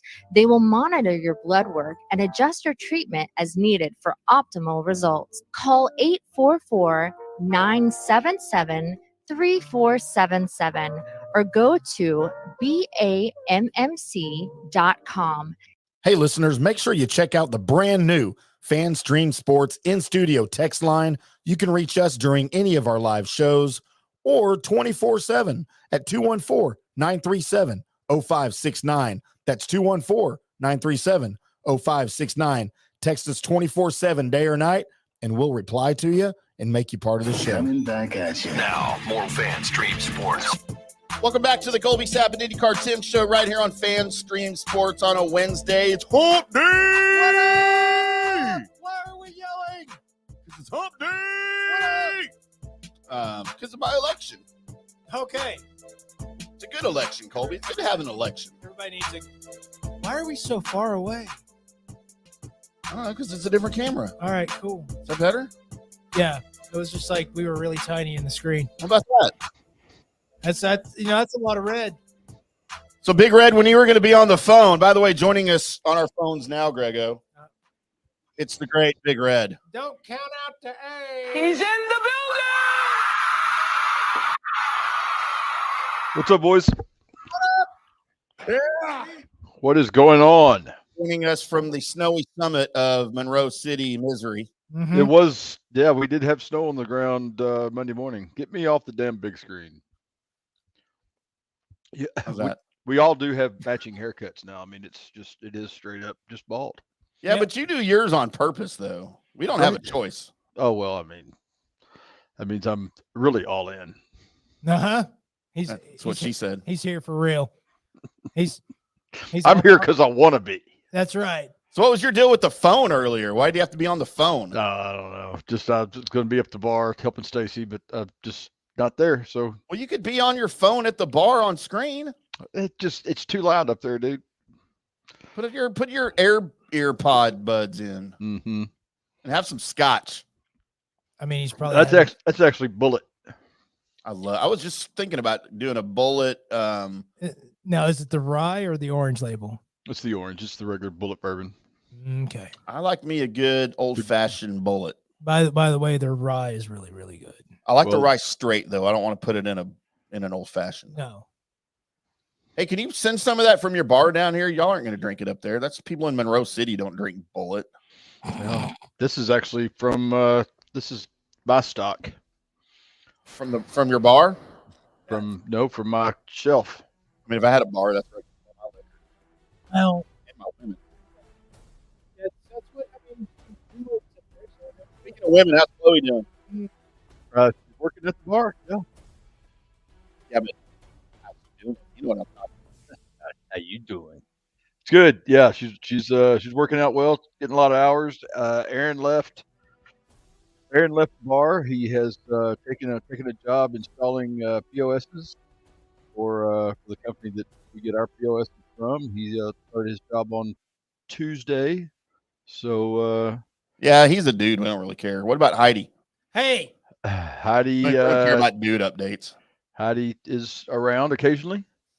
I bet she is. She asked about me still. hey, Tim. What about Hillary? Hey, I don't- Tim. Nobody cares. I'm a catch, Colby. Nobody cares. Catch. Catch herpes.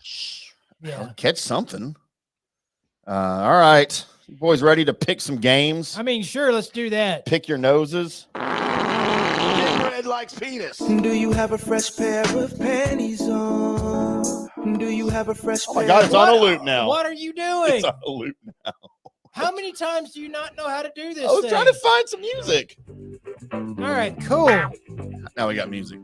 We keep getting flagged when I play the NFL music. Playing poker with my sister's kids or something. Does she have an election? Big Red doesn't know our election joke. No. Just think Should we tell him? Japanese. Go from there. I think I'm turning Japanese. I really think so. That didn't. Hey, roll steakhouse. Shut up. All right, boys. It's that time that everyone loves to make fun of Big Red's penis. But usually when he's not here. Yeah, just when I'm not here. It is the NFL Week 13 picks against your spread 'em.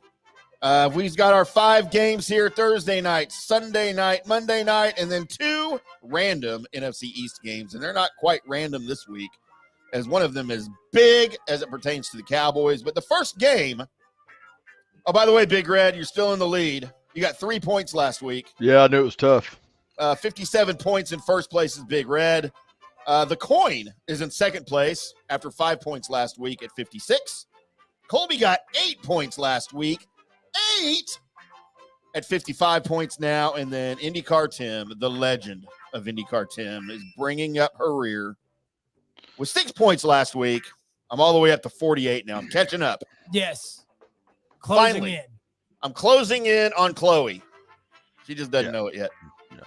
The 6-5 Seattle Seahawks plus 9.5 at the 8-3 Dallas Cowboys. We doing that one first? I don't know. You not want to do it first? I mean, we never do the Cowboys first, but that's It's fine. a Thursday game. All right, that's fine. We'll skip it.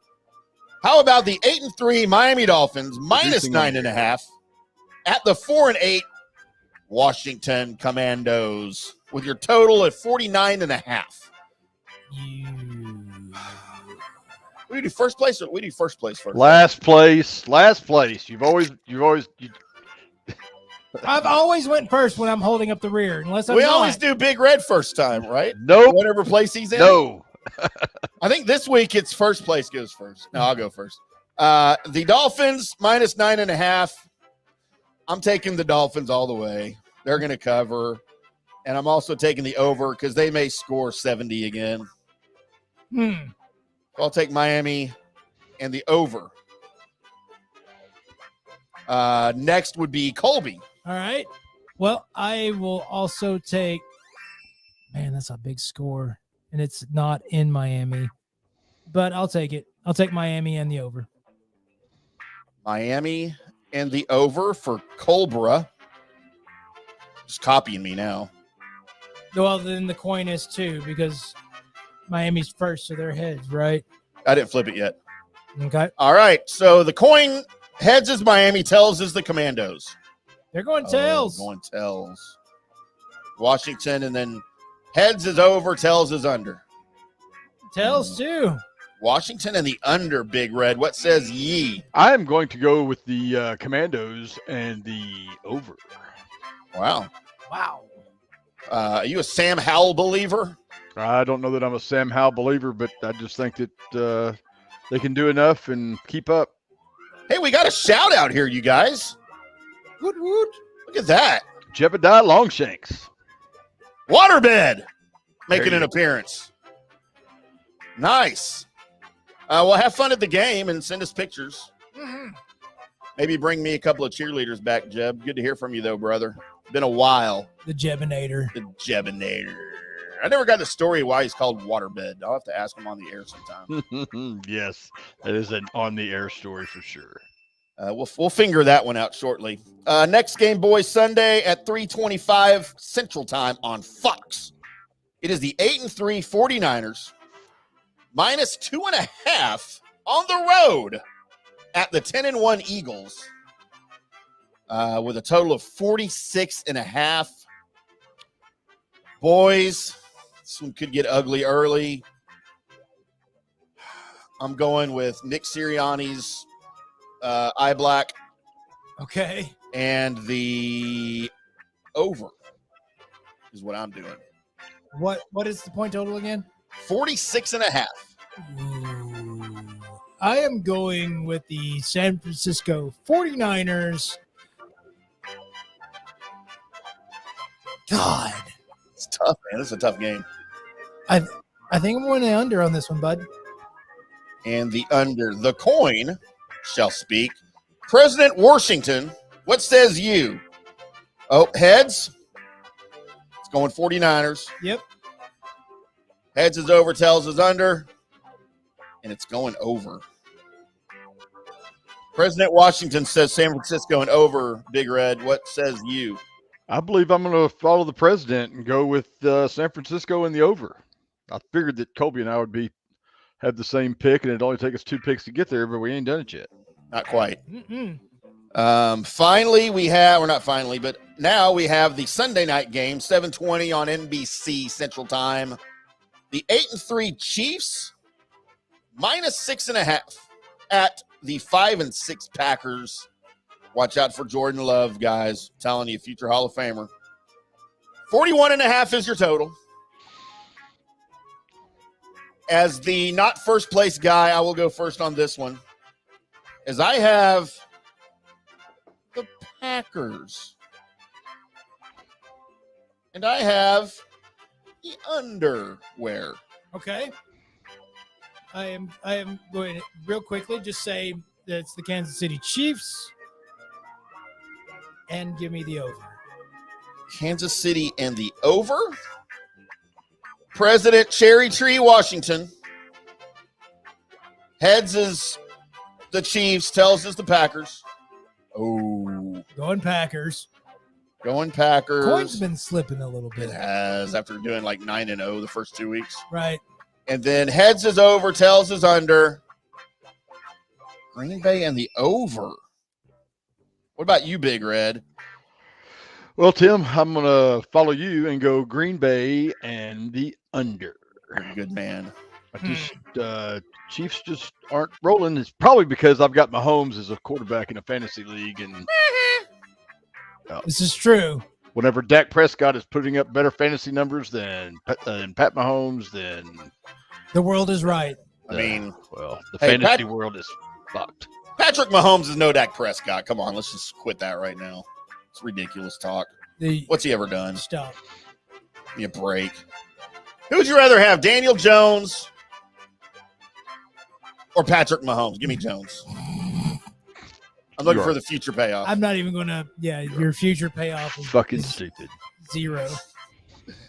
Next game, Monday Night Football. It's going to be a snooze fest. The 5-6 Bungalows +8.5 at the 8-3 Jacksonville Jaguars, and the long, luscious locks of one Trevor Lawrence. Sir Trevor Lawrence to you. With a total of 40. Whoops. Nope. Oh, my God. And this is what a laughable game this is going to be. The total is only 37.5. Yeah, when the spread is 8.5. Spread is 8.5, but the total is only 37.5. I don't know how they get there. Did you pick this game, Big Red? Did you set this? No, this is all you. I have, boys, playing quarterback for the Bengals now. You are. Well, I mean, I would win. I'm just not very mobile in the pocket anymore. Yeah. Well, their offensive line sucks, so you'd be fucked. They still have Leo Collins. Yeah. He's hurt though, right? Well, I mean, he also sucks. He does suck. Boys, I am taking the Jaguars, and I'm taking the over. That's probably a smart Trevor play. Lawrence will have 6 touchdown passes in this game. 2 of them will be to himself. The other one will be, or one of the other ones will be to the mascot, Okay. Colby. The Jaguars are probably going to win this. What's the spread? 8.5. Jesus. I don't know if that's that many points is scored. You know what? Fine. Yeah, the Jaguars will score 10 points, and it'll be 10-0, and that's how the game's going to end. All right. So give me the Jaguars and the under. President, White House, Jefferson, Washington. Oh, wait, he never lived in the White House. Heads is Bengals, tails is Jags. Ooh. President Washington has the Jags. Yep. Heads is over, tails is under. Oh, man, he's got the Jags and the under, Colby. Wow. You're in trouble. Or I'm on point. One of those. We don't know yet which Yeah. one. Well, let's just split it. Give me the Bungles. That's a bunch of points, and the under. The Bengals, Bungalows, and the under. I don't think 17-10 game or something. is Boomer Esiason playing quarterback. Yes. Is Chris Collinsworth out at wide receiver again? Along with TJ Hushmanzada. TJ Hushmanzada. I almost thought you were going to say TJ Hooker there. Oh, man, I love me some TJ Hooker. Heather Locklear. Adrian Zmed. Nobody remembers Adrian Smith. Everybody remembers Adrian Zmed. He was in a lot of stuff back in the day, in the 80s. He had good hair, too. All right, finally, boys, we put it off long enough because Colby told us to. Well, we usually do it last. Dude, that Peloton chick is hot. Most people that are in Peloton commercials are hot. Damn, not that one. I said that's the reason why I said most and not all. I wanted it to be clear that wasn't the one I was talking about. The 6-5 Sea Chickens plus 9.5 at the 8-3 Dallas Cowboys with a total of 45.5. Mm-hmm. I guess I have to go first because I'm leading. Yes, correct. Boys, it's too many points, so go ahead and go with the Seahawks. We talked about it. We talked about it. I think that's what I think. I think it's a bad matchup for Dallas. Uh-huh. Defensively, I do. And while I don't think that the Seahawks will win this game, I want to go to Chipotle now. I do think they will cover. You do realize that everybody listening and watching us can't see the TV that you're Well, that's looking why I at. had to say it. Like I really want Chipotle now. You didn't explain why. Oh, here's a Chipotle commercial. There you go. I want to get my oil changed now, too. Stop it. I'm going to turn the TVs off.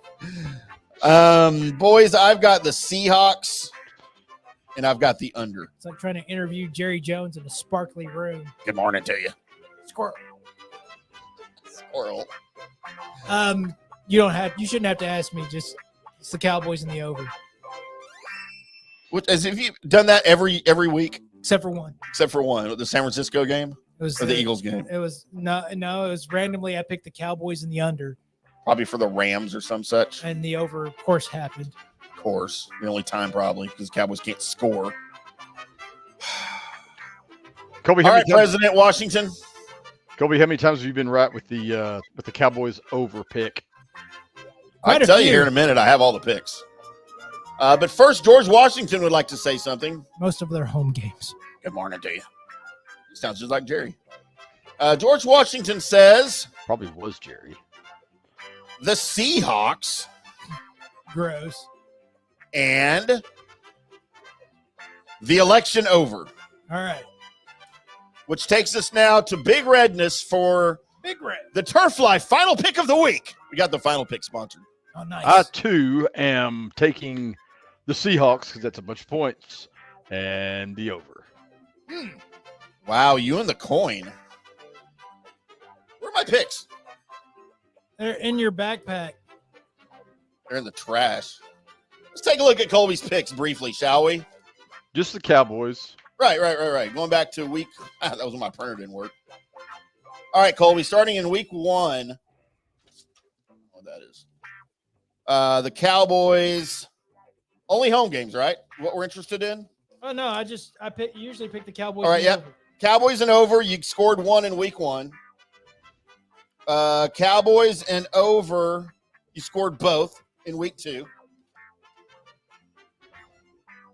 Dallas and under against the Cardinals, and you got 0 points. Right. It should have went over. That's what that was. Yep. Then you had Cowboys in the over. You got 1. That was against the Pats. Let's see. Where was Dallas? Dallas and San Francisco. You had Dallas and over, and you got 1 thanks to the Niners.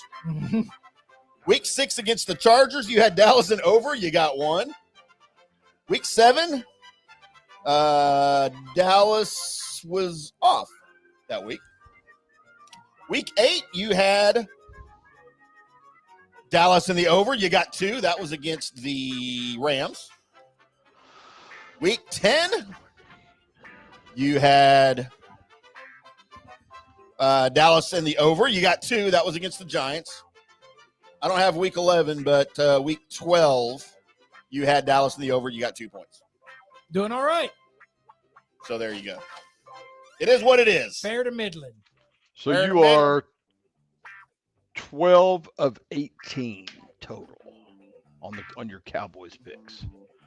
Hey, stick with what's doing. Sounds like my dating pool. Splash. What'd I do? I don't know. All right, Big Red. You going back to your bullet? I am going back to the bullet, boys. Give me back All right, my Jim. bullet. Deuces. Thanks Y'all for be good. joining us You bet. Love y'all. on the Turf See ya. Life Hotline. Turf Life. Hut camera. All right, there goes Big Red.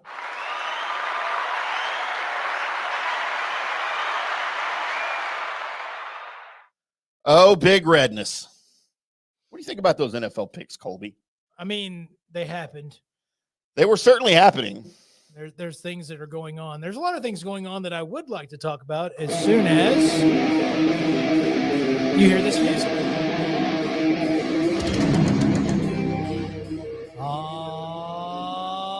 Yes. Welcome in to Colby Sapp's Mystery Shotgun. I am your host, Colby Sapp, along with Macho Man Tim. Yeah! Snap into it. Snap into a Slim Jim.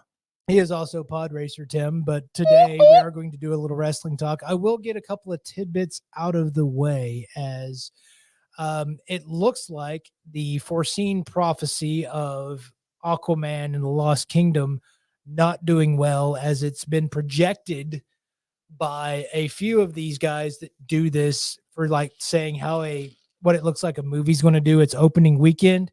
It doesn't look good for it, bud. And Is that this weekend? it is. I don't believe it's this weekend, Okay. but they're already putting projections out. It might be.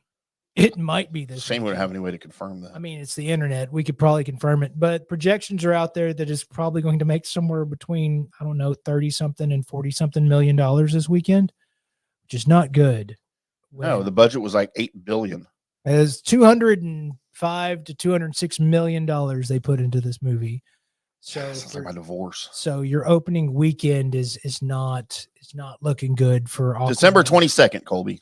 Didn't think it was this weekend, but I wasn't going to put the farm on it by just saying no, it's not this weekend.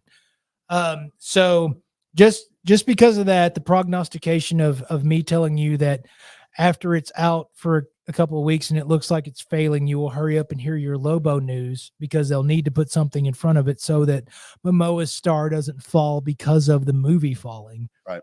They will do that, and they will do that quickly. So if you're waiting on that, it's going to happen. But there is something I did want to get into, and it's been asked of me to get into it. As I put out my last mystery shotgun on the Facebook and on the Twitter and stuff, and let everybody know that the new fresh episode was out, I got a few comments that said, hey, what we'd really like to hear from you is your thoughts on CM Punk and the state of wrestling. So because it is my mystery shotgun and not my comic book shotgun, I decided today's mystery shotgun subject will be my wrestling thoughts. So congratulations if you wanted it, and if you didn't and you're sorely disappointed, well, we'll get back to what I otherwise do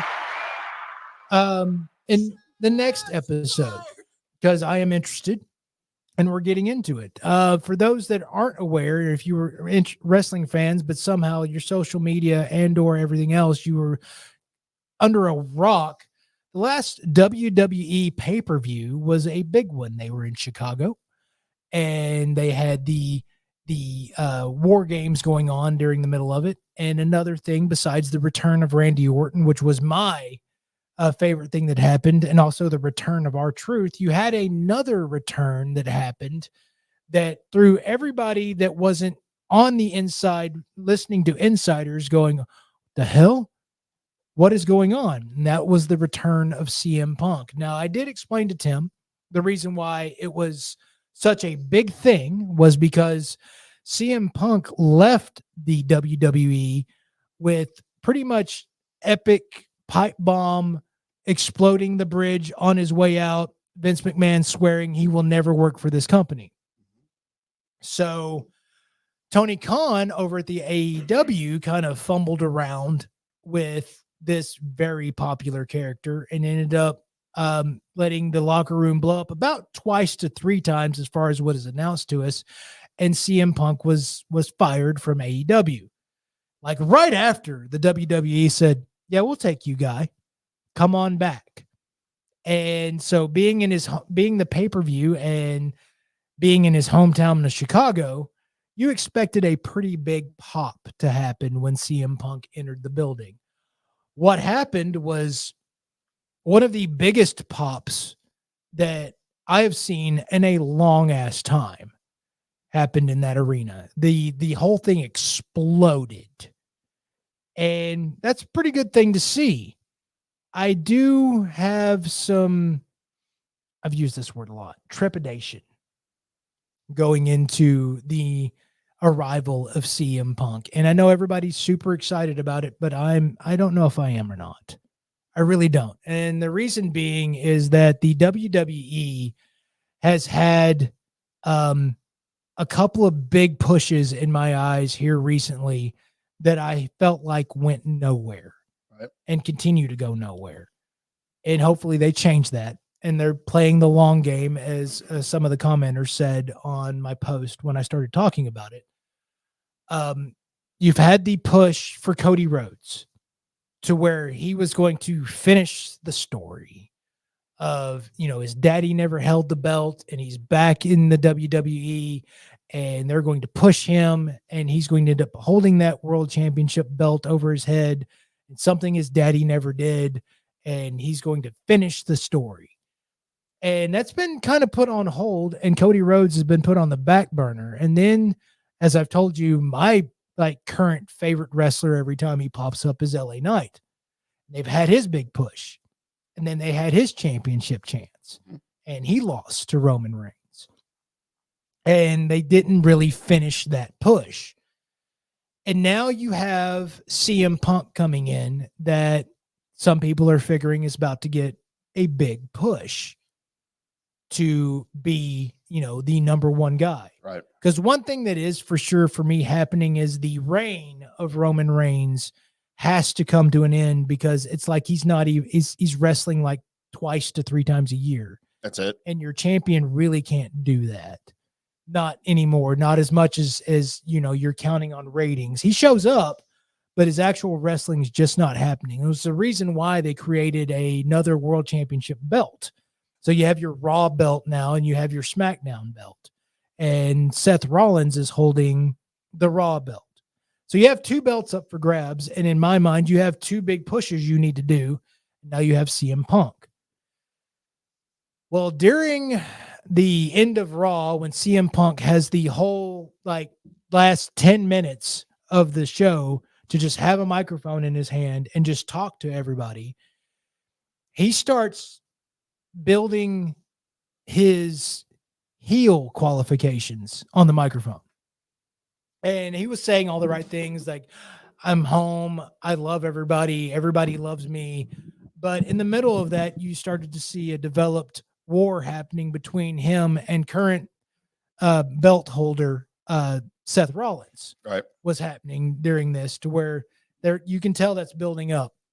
I don't think they're going to make Seth Rollins a heel, so CM Punk is going to end up being your heel guy, your heel push.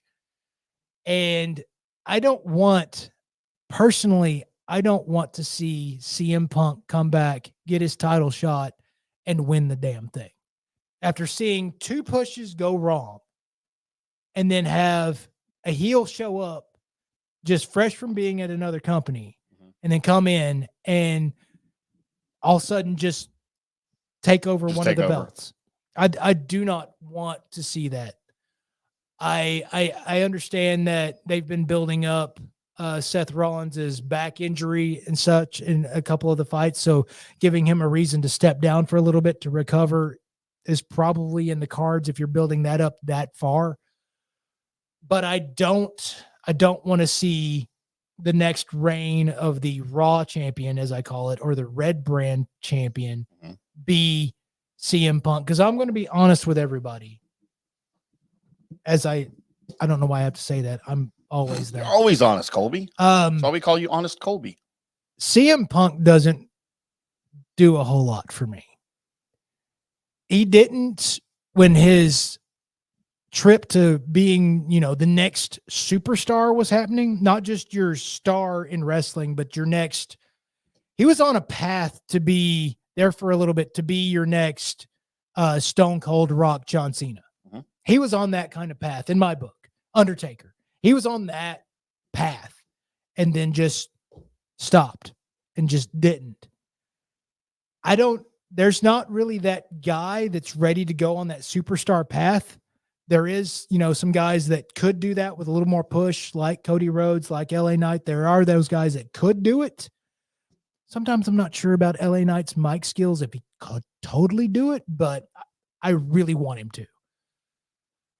But putting him in that just doesn't ring my bell. And I'm going to tell you why. I'm going to tell you why. His in-ring action is good. He's a great worker, but his moves don't send me. His finisher, the go to sleep, never really was up there for me. And I have to have things with my superstar wrestlers that put me over the top. Right. And one is you have to have good mic skills. CM Punk has good mic skills. You have to be whether it's a good worker. I don't say the greatest moveset. I don't need that.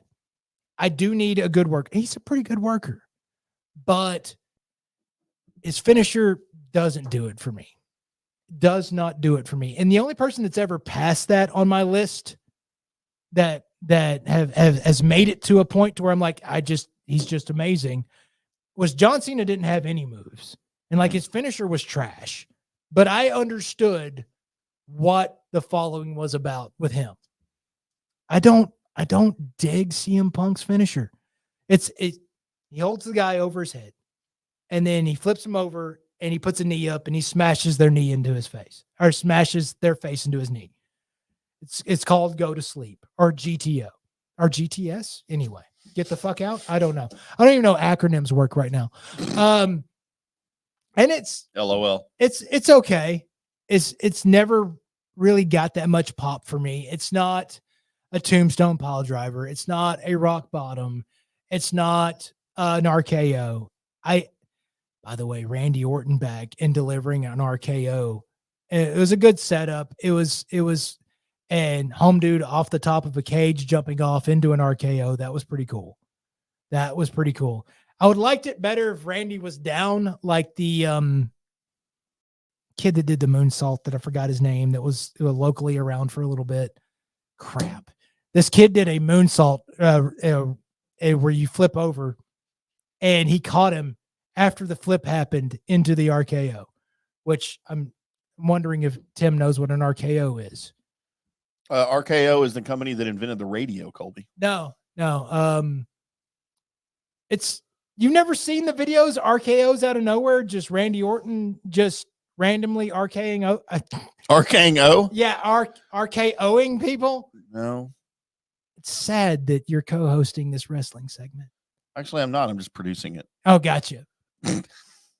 So now what I will be interested in, if you're talking about crossovers, and I'm going to move on, that I've given my thoughts on CM Punk. I know that the storyline, in the WWE, they're going to find a way to make it interesting and he's a good worker. He's a good mic worker. They're going to make this thing pop for a little bit. I just think the sizzle is going to die pretty fast because he's back. Oh, yay. Things are finally happening, but it'll be like Sting and Undertaker. It'll never happen fully. Right. So, by the way, they never wrestled, in case you're wondering where that reference was at. But there is one thing that I am interested in, and that's I think the hottest thing in wrestling right now. He's currently in the AEW, and this has been something that's been talked about for a while, but even by this character, is the bidding war of 2024. When Maxwell Jacob Friedman's contract is up with the AEW. MJF, who I think is somewhat, he's so innovative, and yet let me tell you how awesome this guy is real quick. He set crowds up because he was tag partnering with Cole. He was that was his tag partner, and he made it a ring pop, a crowd pop for them to hit the double clothesline. Okay. The double clothesline is the most basic of tag team maneuvers, where both guys clothesline one dude. Is that the same as an arm bar? It's the same. It's just you hold your arm out and you run at the guy, and he takes it along his shoulders and chest, and he falls down. They made such a build-up for the double clothesline with their mic skills and his just ability to just get the crowd jazzed that it popped and popped huge. Like, people were excited, like literally excited that they out of their minds because they finally hit the double clothesline. A guy that can do that, and he moves over with the writers and the brain trust that they have making this stuff over, and not complain about some of the writings by the WWE because I expect better. But they get a hold of this guy and through the roof. You're not, I mean, this is your next great GOAT if he goes over to WWE. He can still be that in AEW, but it'll be like what people thought of Ric Flair back in the day before he joined the WWF. He was awesome everywhere he went. The Nature Boy. Everybody knew him. But until like you got him there, and they got him there when he was, a little bit too young at the time, or too old at the time. But when they got him there, it's like, oh, now they know how to use the Nature Boy and such. You get him over to them with their writers and their brain trust and what they do with it, that it could be game over. Yeah, it could be everybody wearing a wrestling gear as wearing a scarf because he wears a scarf. Right. That just everybody will. So that's the possibility. So that's what I'm waiting on. The biggest transfer of power I think would happen is if AEW somehow loses that guy and he goes to the WWE. That's pretty much the coffin nail for the AEW if that happens. And there's plenty of good wrestlers in the AEW, and their wrestling is really good. I'm not here knocking the AEW. Their wrestling is really good. I will say again, because I don't think they've done anything to change it. Their storylines are trash. I've never liked any of their storylines. It's too sporadic. There's nothing congealed with everything that's going on. It's everybody's all over the place. They don't know how to form it into a storyline that matches with every other match that happens during that time. And the WWE does a good job of everything kind of meshing that needs to mesh. They'll have matches that, hey, that's a good guy, that's a bad guy, and oh, well, they kind of hate each other, but we're just going to have a good match. They have those. Not a lot of those. Most of them have some kind of story or work with them. There's a lot of things in AEW where I'm watching, it's like, I don't know why this person is wrestling this person, and I don't know. It's happening. That's really cool, but it's like trying to straighten out a bowl of spaghetti sometimes. I don't know if it can be done. So that's my only beef with them. And some of the stars that are in AEW, I'd love to see them move over, or at least get some of the story, the writers from WWE over to AEW and go, hey, let's write something really good and matching. And then maybe it'll catch on. It's doing a great job, but the superior product in my book right now is the big brand. It's where they're paying all the money at, and that's the WWE. And that's ultimately why wrestlers go there, because they can go make more money sitting in the locker room than they can wrestling with any other organization. So there you go. I don't know if I've taken up too much time or not enough time. I haven't taken up any time. But there it is. There's my wrestling thoughts. That's your mystery shotgun.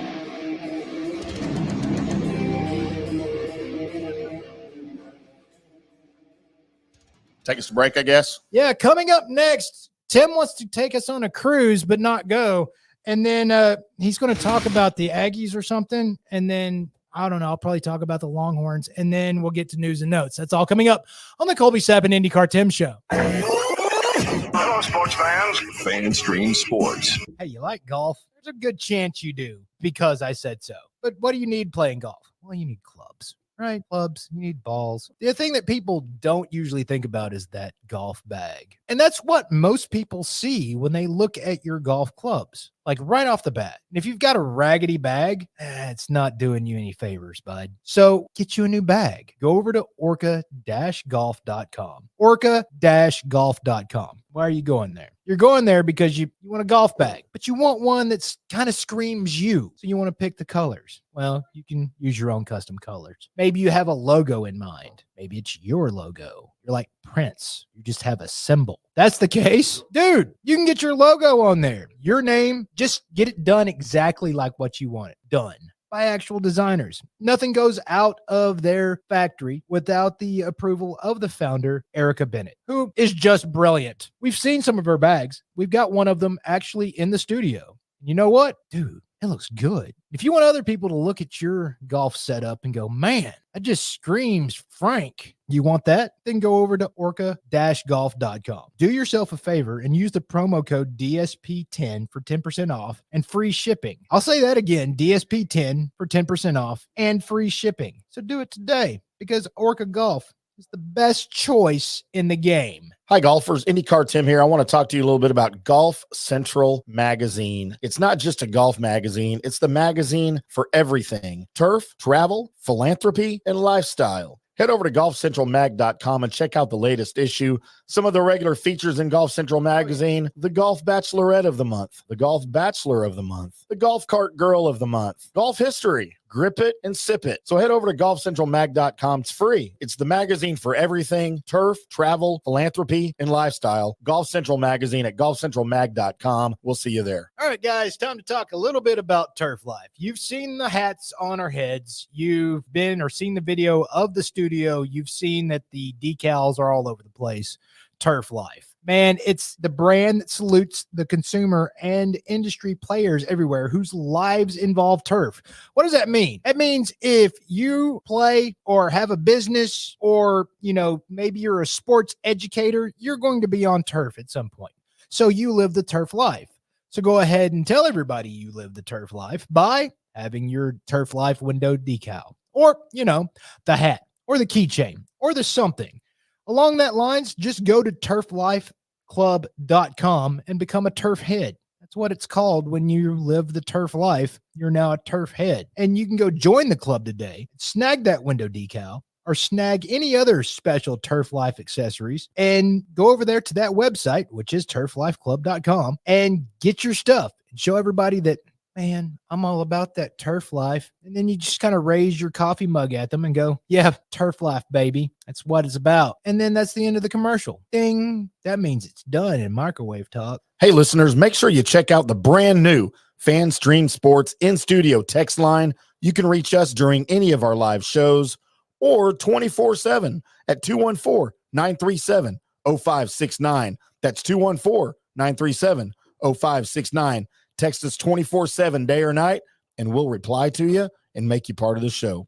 Coming back at you. Now, more FanStream Sports. Welcome back to the Colby Sapp IndyCarTim show, still on FanStream Sports. There we go. Wrapping things up, kind of, as we head into our final three segments. The Power Hour, Colby. Still don't know what that means. Game show that's sweeping the nation. Power Hour? The game show? Oh, yeah. The Arnie Spanier game show. Mm-hmm. You have Arnie on. We always talk about that. We never will. Oh, so we just keep talking about it. Right. Maybe it'll happen. I'm waiting for him to reach out to us. I don't know if that's going to happen. You don't think? He's got to know that things exist like the internet. Yeah, he's not too up to date on things, really, is he? You're only reaching by fax. Poor Arnie. I need to fax Arnie. Mm-hmm. I need to telegram Arnie. Get his Western Union. There you go.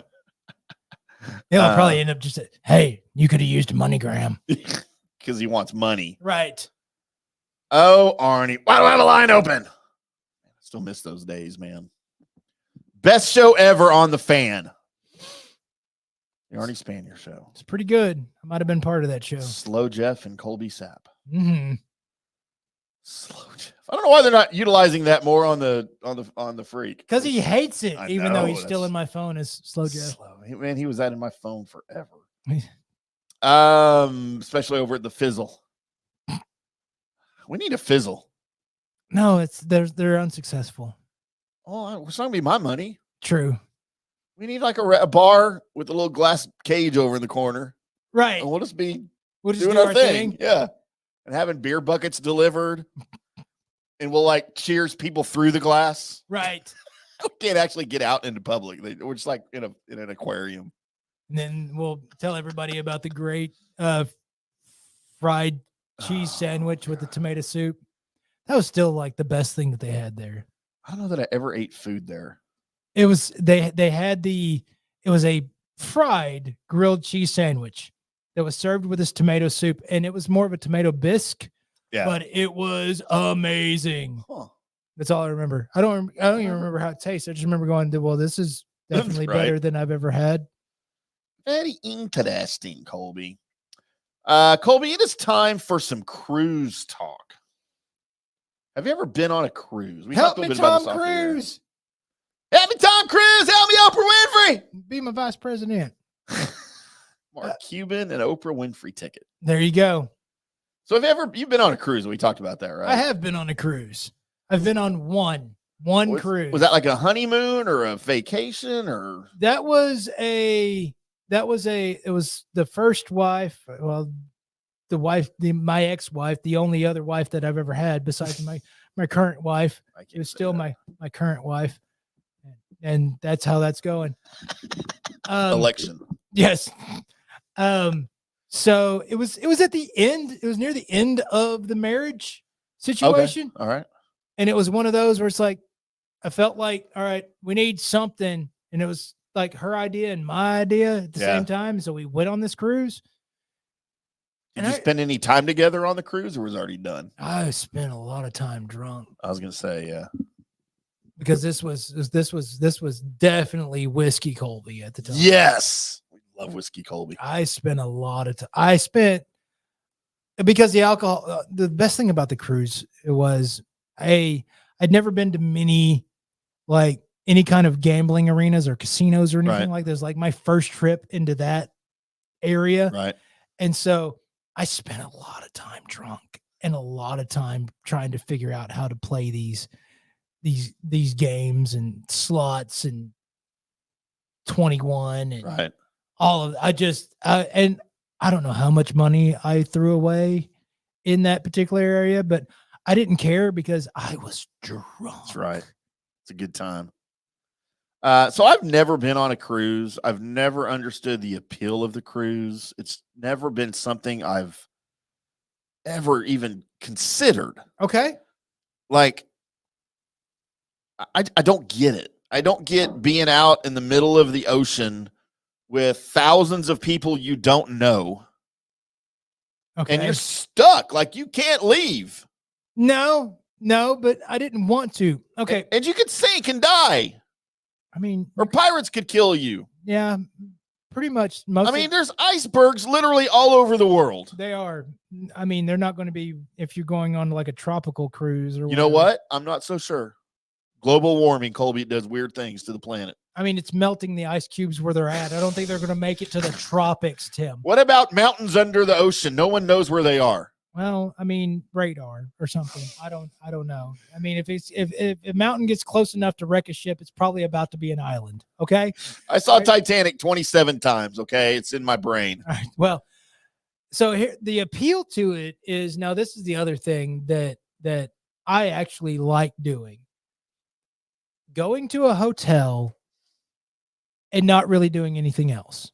I enjoy that. Just go to the hotel, right? Especially if with no itinerary, just go. Especially if the hotel has like a nice bar set up, maybe a nice restaurant set up where you really, really don't have to go anywhere else. Yep. Whatsoever. You just stay there. I'm into that every day. Now imagine that situation, but also with a casino, with like water slides, a pool, a sun deck, everything that involves like, your like big, water resort is available, but also whatever you want, a pool hall, all that other stuff is happening. And you can go do any of it.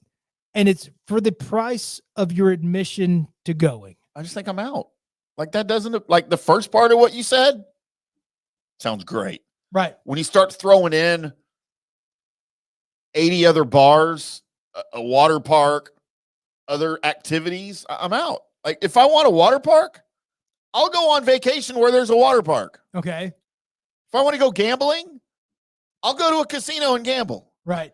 I don't need all in a freaking go-kart track that are on these boats now, putt golf courses. Right. Surfing machines, whatever. Like if I want to do that, I'll go do that. I don't want to do that and all of those other things at one time. Yeah, but you're on there for, like we went, it was like for a week or a week and a half, something like that. We went on this. So it was, we didn't have to worry about food because everywhere was food. Food was everywhere. Right. No matter if it was time for food or not time for food, food was an option.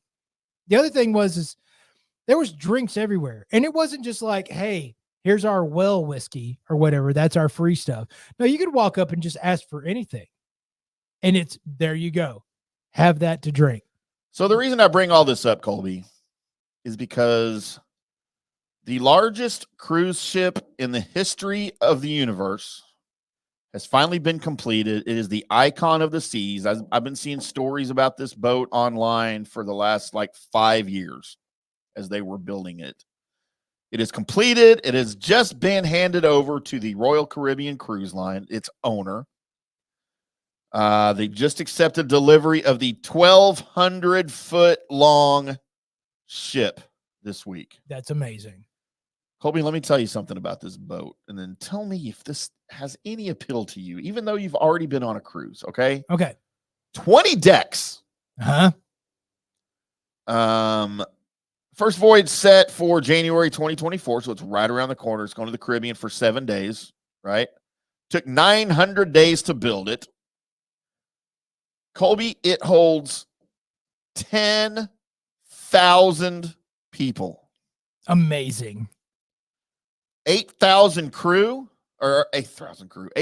guests and 2,000 crew on a boat. It's an island. It's a floating island. I don't want to be with 8,000 people. Mark. Probably already have. All right. Now, let me do this to appeal to the Tim, because I think you're missing out. Sex rooms? I think you're missing out. Because... Wait. Can I finish describing the boat first? Mm-hmm. All right, let's talk about the boat itself, if you want to call it a boat. So there are 80 what they call neighborhoods, okay, for on this boat for people to go enjoy, I guess. 40 bars, 40 restaurants, Thrill Island, which features the ride category or the water park category 6. It's the world's largest water park at sea. Nice. This neighborhood also has a ropes course thrill ride that lets guests swing 154 feet above the ocean. A flow rider wave simulator. That should be my rap name, Flow Rider. That's already been taken. Oh. And a mini golf course. Then you also have Chill Island, which has 4 of the 7 pools on board and an adults-only zone. Nice. You have the Aquadome that features a 55-foot-tall water curtain and an aqua theater that offers a cast of robots, skateboarders, divers, and more. It has the world's first suspended infinity pool. I'm already so far out. I'm so not into any of this at all. So in terms of sleeping options, you get 28 different styles of cabins and suites, including a 3-story ultimate family townhouse. Wow. On the ship. That's way too expensive. I know. I'd like to know what all these costs.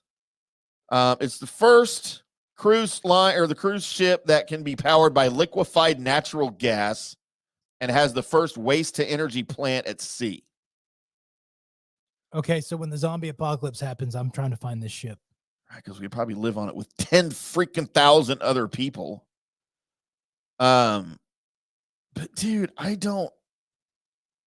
No, I'm freaking out, dude. Okay, all right. Let me explain this to you in Tim math, which is awful. All right, so here's the thing, Tim. By the way, I have a picture. We'll put it on the screen for everybody. This is what the new boat looks like. Here's the thing, Tim, that I think you're missing out on. Are you on this boat with a whole bunch of other people that you will never, ever, ever see again? Yes. But that's the thing. They're also thinking this. So you have some couples show up and don't stay couples as soon as they get on this boat. They're just swingers. That's some folks. There's some folks who are just like, meh. For this week, we're swinging, right? You have those part-time swingers. You have those. You have the people that were going to be on the boat with their significant other, and then they broke up. This happens a lot. And so only one person goes, and they're there ready to just do everybody. Everybody's a candidate. All right, I'm in so far. You have those, and then you have the people that showed up in groups with like their friends, and they're all trying to one up each other on how much bedtime guests they can get. All right. Okay. I accept your invitation. The boat is, you get a lot of old people, but the people that aren't the old people on the boat, this is Vegas for them. This is their, I'm going to let it all hang out opportunity. Okay. And for the barfly that you are, it's an every night pick who's left. I mean, it's kind of my game plan usually. Right. But it's an every night thing with unlimited drinks. So you ain't need to worry about a bar tab on your way out. You've already paid your admission. Limited though. Like you can only have so many drinks a day before you have to start paying. I mean, that's what I hear. It wasn't when I went. I guess people have pushed that till now they have to do that, but it wasn't when I went because I would have never been able to leave. I would have owed them too much money. Right. So, because this is back in Handle a Night, Colby. That's what this was. Would outdrink me. So, yeah. No, man. And then the meals were something where if you wanted the same thing every night, you could have it, or it could be something totally different. And it was, so your food, your everything you care about for that moment is all taken care of. And all you got to do is worry about wetting your erection. My election. So see, I've heard that there are destination resorts that are like all inclusive. Right.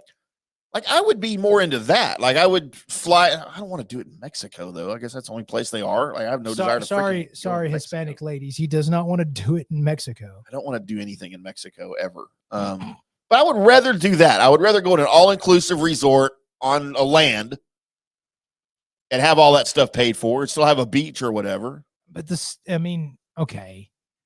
And plus on the outside of the boat, everybody's in swimsuits like all the time. Not me. I would be on pajamas, Colby. Nobody would care about you. I'm a catch. No.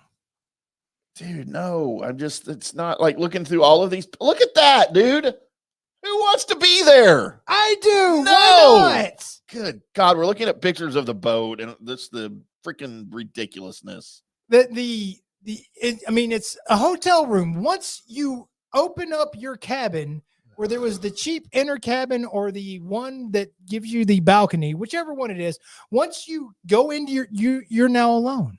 Look, the family cab, the 3-story one, it has a slide from one of the floors down to the bottom floor. Because of course it does. Put that in a hotel and I'm in. It's in a hotel. It's I don't want it on the boat. One on the ocean. I don't want a floating hotel because you know what happens to floating hotels? Eventually they sink. Or they just retire them. And then they sink. Well, after nobody's on it. They think. Except for the rats. They're probably on it. It'd be my luck. I'd be stuck on it. I'm just out, man. Sorry.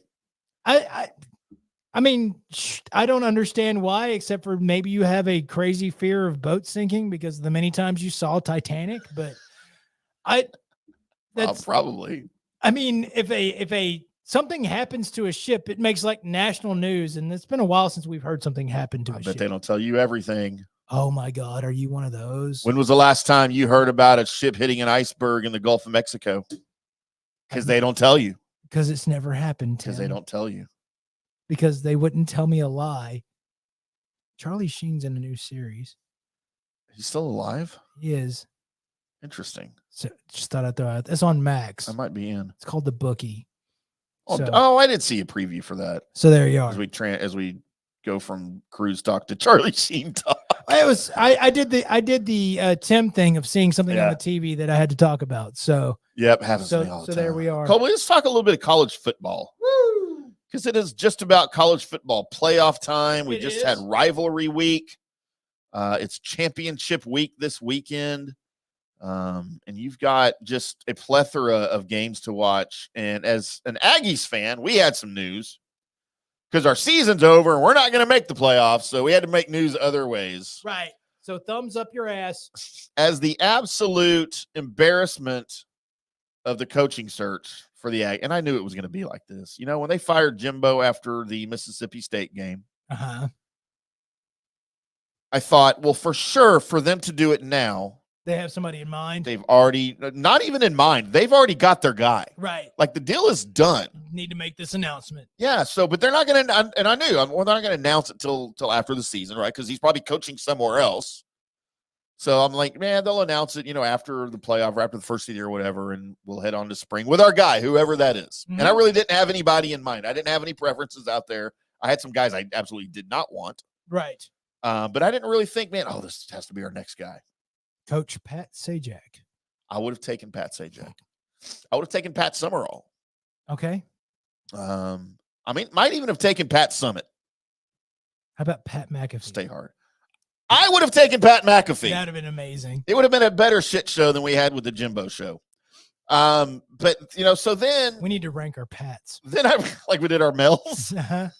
So then we go from, surely we have the guy, to the coaching search has begun. Like they didn't have it going. Like, I'm like, wait, so you don't have your coach already? And you fired Jimbo mid-season? Well, not mid-season, but your season was already over. Right. I'm like, okay, interesting. So then you start having names. And they're big names. Lane Kiffin. No thanks, I'm out. Don't want him, not interested. Okay. Then you started having other names, some other big names. Dabo Swinney from Clemson, who I don't want because he refuses to use the transfer portal. That's why Clemson sucks. Right. I think today, as a matter of fact, Clemson made the very first offer in Clemson history to a player in the transfer portal. That's a little late. Yeah, he's late to the game. I don't want – Dabo's a great guy. Alabama alum, played with our buddy George Teague, won the championship down there in the early 90s, whatever. Don't want him as an Aggies coach. Then the Mark Stoops came out. And I'm like, I'm not a Stoops guy, really. Oh, you'd rather have Bob anyway. Rather have Bob here. Yeah, we can go get Bob. And I wasn't really out on many of them. I just didn't care, right? I'm just freaking name a coach. It's not going to matter. You're just out in life in the fast lane. Just the Jimbo thing scarred me, man. I'm telling you, like it did many Aggies. So, Saturday it comes out. They're making an offer to Stoops. The deal is done. An announcement coming tomorrow. Wow. And I'm like, as I'm getting from my insiders, right? Right. Like crap. So I go pre-write about 5 stories for allaggies.com. And then I get a text about 3:45 in the morning. Don't ask me why. I was up and checking my phone, but I was. Okay. Stoops deal, no go. Really? Well, like 8 hours ago or less than 8 hours ago, it was it was done. Right. It had just got done. Like, what the crap? And I'm not getting texts back. So I went back to sleep. I get up about 6:45, 7 o'clock. And apparently Aggies athletic director Ross Bjork made the offer and closed the deal without telling the Aggies Board of Regents or any of the guys that pay for everything, the boosters, right? The big name, high price boosters. Then he went off and made some crazy songs that nobody understood. Nobody understands Bjork. So they were like, yeah, no. Fix this. No. No. Wow. There will not be a Stoops coaching in Aggie land. Damn. So then it came out, oh, yeah, Stoops changed his mind, decided he wanted to stay at Kentucky. Really? That's what, okay, well, whatever. We'll buy it. Right. Nobody will. And immediately, his second guy, Mike Elko, head coach at Duke, turned the program around in 2 years. Last year, they won 9 games for the first time since 1941. So, he's doing well, and he came from A&M, right? He was Jimbo's defensive coordinator when they got to A&M in 2018. Before he made the Elko clothing line. Yes, I will not wear it. Okay. It's up there with Fubu, whatever it's called. So, Elko, ex-Aggies defensive coordinator, doing a great job at Duke, turned them into a football school in just literally 2 years. This year they fell off a little bit, but they were without their quarterback. He got hurt. There's a lot of starting quarterbacks did this year, including the Aggies. Hell, their first 2 quarterbacks got hurt. But because he's an ex-Aggie recently, and I'm okay with Elko. I don't know why I'm okay with Elko and not Stoops. I think because Elko was just here. Okay. And I covered him here. And I'm more familiar with him than I was Stoops. I'm sure They're they're both the same coach, really, when you break it down. You are, but there's a little bit more success and less. Oh, he also kind of failed here with Elko. Yeah. But I mean, Elko, and what's funny is when I broke the numbers down, for the 3 years Elko was here, 4 years Elko was here under Jimbo, the program went 37-16. It's not bad. With him as their defensive guy, and the defense was clearly the best, unit from the 2. Since he's been gone for 2 seasons. Since you've been gone. 12-12. Oh, that's not good. Now it's tough to put that on your defensive coordinator, right? Because it's not like the defense just went to shit. They've been okay. They've been good. But you can't argue with the record since he left. No. And he's bringing some what do we do here? Oh, the screen just went dead. You can't, put all of that on the defensive coordinator. And just like when he comes in, and if they don't win 10 games a year, he's going to be under pressure. Here's the problem, or not the problem, but here's the thing. That's a great mustache right there, by the way. Stuart Skinner of the Oilers. So his contract's only going to be for only $7 million a year. Oh, poor baby. Okay. For 6 years. But here's the deal. It's very incentive laden, which is what it needs to be. He gets $1 million if he makes the college football playoff. He gets $700,000 if they make the SEC championship game. He makes $500,000 if he wins the SEC West. That's what you need. And his buyout, because God, you hope they learned their lesson $77 million later. As Jimbo got that jumbo. The buyout is a declining percentage as the years go. So it starts out, say year 1, something happens, we want to buy, it's 80% of what his contract was. After 3 years, it goes down to 60%, right, of what's left, and then 40. So it's like it should be. Anybody want to buy me out? Yeah, I'll take $77 million to walk away. Mm-hmm. So anyway, the Aggies have their coach. It's Mike Elko, and I'm optimistic. I'm not excited. I'm optimistic. Not even cautiously optimistic. I'm just optimistic. I'm just not pumped. You know what I mean? Right.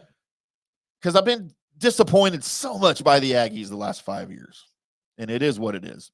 However, a team that is on the rise and who we will meet at College Station at Kyle Field next year, your Texas Longhorns are having somewhat of a good season, aren't you? We are having a good season, and if we had somehow not lost to the Oklahoma Sooners, it would be even better right now. Can you imagine if they were undefeated right now? The talk. I mean, they'd be top 4. They'd be in. Right.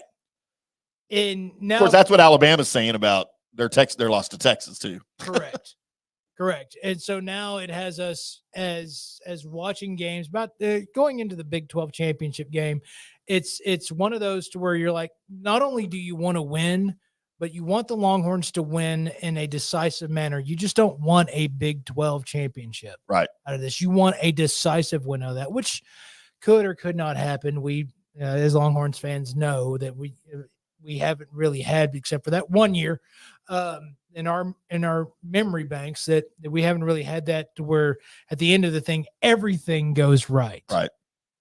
And so we need a couple of things to go right in order to make it in. Man, I wish it was this year that you had your expanded college football playoffs, and a bunch of people do, because you're looking at a few teams that are in this mix that you're like, man, I'd like to see them in this damn thing. Like seeing Ohio State in it, seeing Oregon in it. I probably don't need to see Florida State in it, even though they're deserving, but they don't have their quarterback. It's not them at full power. But still, I would love to see those teams in it along with Texas and see what happens. Do I think that the Texas Longhorns are ready to go in against the big dogs and fight? They're getting there. I'm not quite sure. It depends on what yours shows up. Right. For the Texas Longhorns. If the guy that shows up that's just all world and got everything going, then yeah, I'd like to see what happens. Defensively, they look stout. Everything looks really good for the team. It's not max on both sides. Like you see some teams is like, oh, they're just the best on both sides. Right. It's definitely not looking like a Georgia situation where it's just, I don't know who you're going to put against Georgia. They just look undefeatable.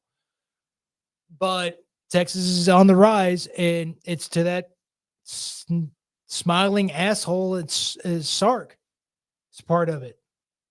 With what he's putting together and what he's got the guys believing in. Right. So, and I never would have thought that Sark would have done this in Texas at Texas. I'm not a Sark guy. Not me either. I mean, he's not a bad guy. I'm not a fan of him and where he came from, and we'll leave it at that. You said I always look at him like, from what I've seen, and I've not had a conversation with him or anything along that lines, he feels like to me, watching him, that he is the bad guy. Right. He is the principal in the 80s movie. Right. He's the jerk job gym teacher that, the skater guy didn't like and ends up proving wrong at the end. That's kind of him. But yet the team is playing well, and I can't say anything else about it. They're playing, man, again, you go back and you look at that Oklahoma Sooners game and you're like, crap. Yep. You have that one, and the whole thing is changing. So now you're looking at, you need some people to fall off the map here in this last game, and you need them to fall quickly, and you need a lot of things to go your way to make the college football playoff, which I don't think's happening. There's too many things. So you need to beat Oklahoma State in the Big 12 title game. Right. That will alone probably jump you over Ohio State and whoever loses the Pac-12 title game, either Washington or Oregon, right? So you'd be ahead of both of them. Right. But then you'd need either Georgia, Michigan, or Florida State to lose to put you into fourth, I think. Right. And Florida State, you can still see losing because they still don't have the quarterback. Right. You can see, I can actually kind of see Alabama might take it to Georgia, but then I can see that too. But you've said that now you have a one-loss Alabama team that's won the SEC championship, and where are they going to go? Yeah, I still think, and I still think Georgia's even got a shot, even with a loss. So, I don't know. But you need mayhem to happen. You do. But there's a shot. There's a shot. There's a shot. And that would be super exciting for all the Longhorns fans, that if you ended up somehow squeaking in, you just hope that you don't have that. If you do make it in, that first game of the college football playoffs ended up being a turd.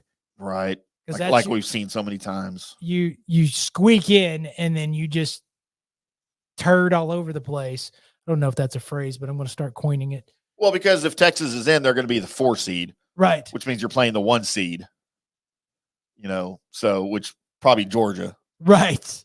At this point, unless Alabama beats them. But, that's a game I'd like to watch, though. I'd like to watch it. Will it be great? And if Texas makes the playoff, guess who I'm cheering for? Whoever they're playing. I will be cheering for the Longhorns. Just mark that. I'll need that at some point.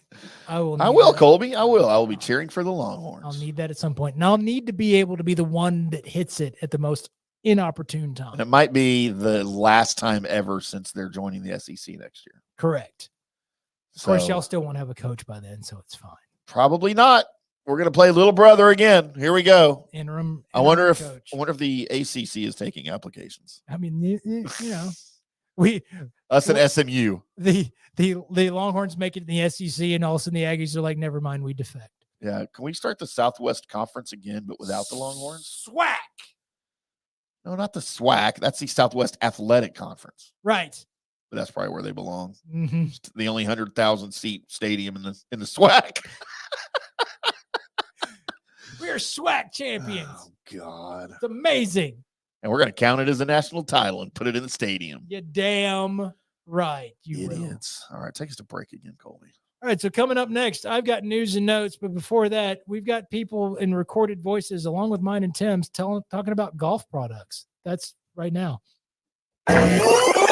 Hello, sports fans. FanStream Sports. Hi, golfers. IndyCarTim here. I want to talk to you a little bit about Golf Central Magazine. It's not just a golf magazine. It's the magazine for everything: turf, travel, philanthropy, and lifestyle. Head over to golfcentralmag.com and check out the latest issue. Some of the regular features in Golf Central Magazine: the Golf Bachelorette of the Month, the Golf Bachelor of the Month, the Golf Cart Girl of the Month, Golf History, Grip It and Sip It. So head over to golfcentralmag.com. It's free. It's the magazine for everything: turf, travel, philanthropy, and lifestyle. Golf Central Magazine at golfcentralmag.com. We'll see you there. All right, guys, time to talk a little bit about Turf Life. You've seen the hats on our heads. You've been or seen the video of the studio. You've seen that the decals are all over the place.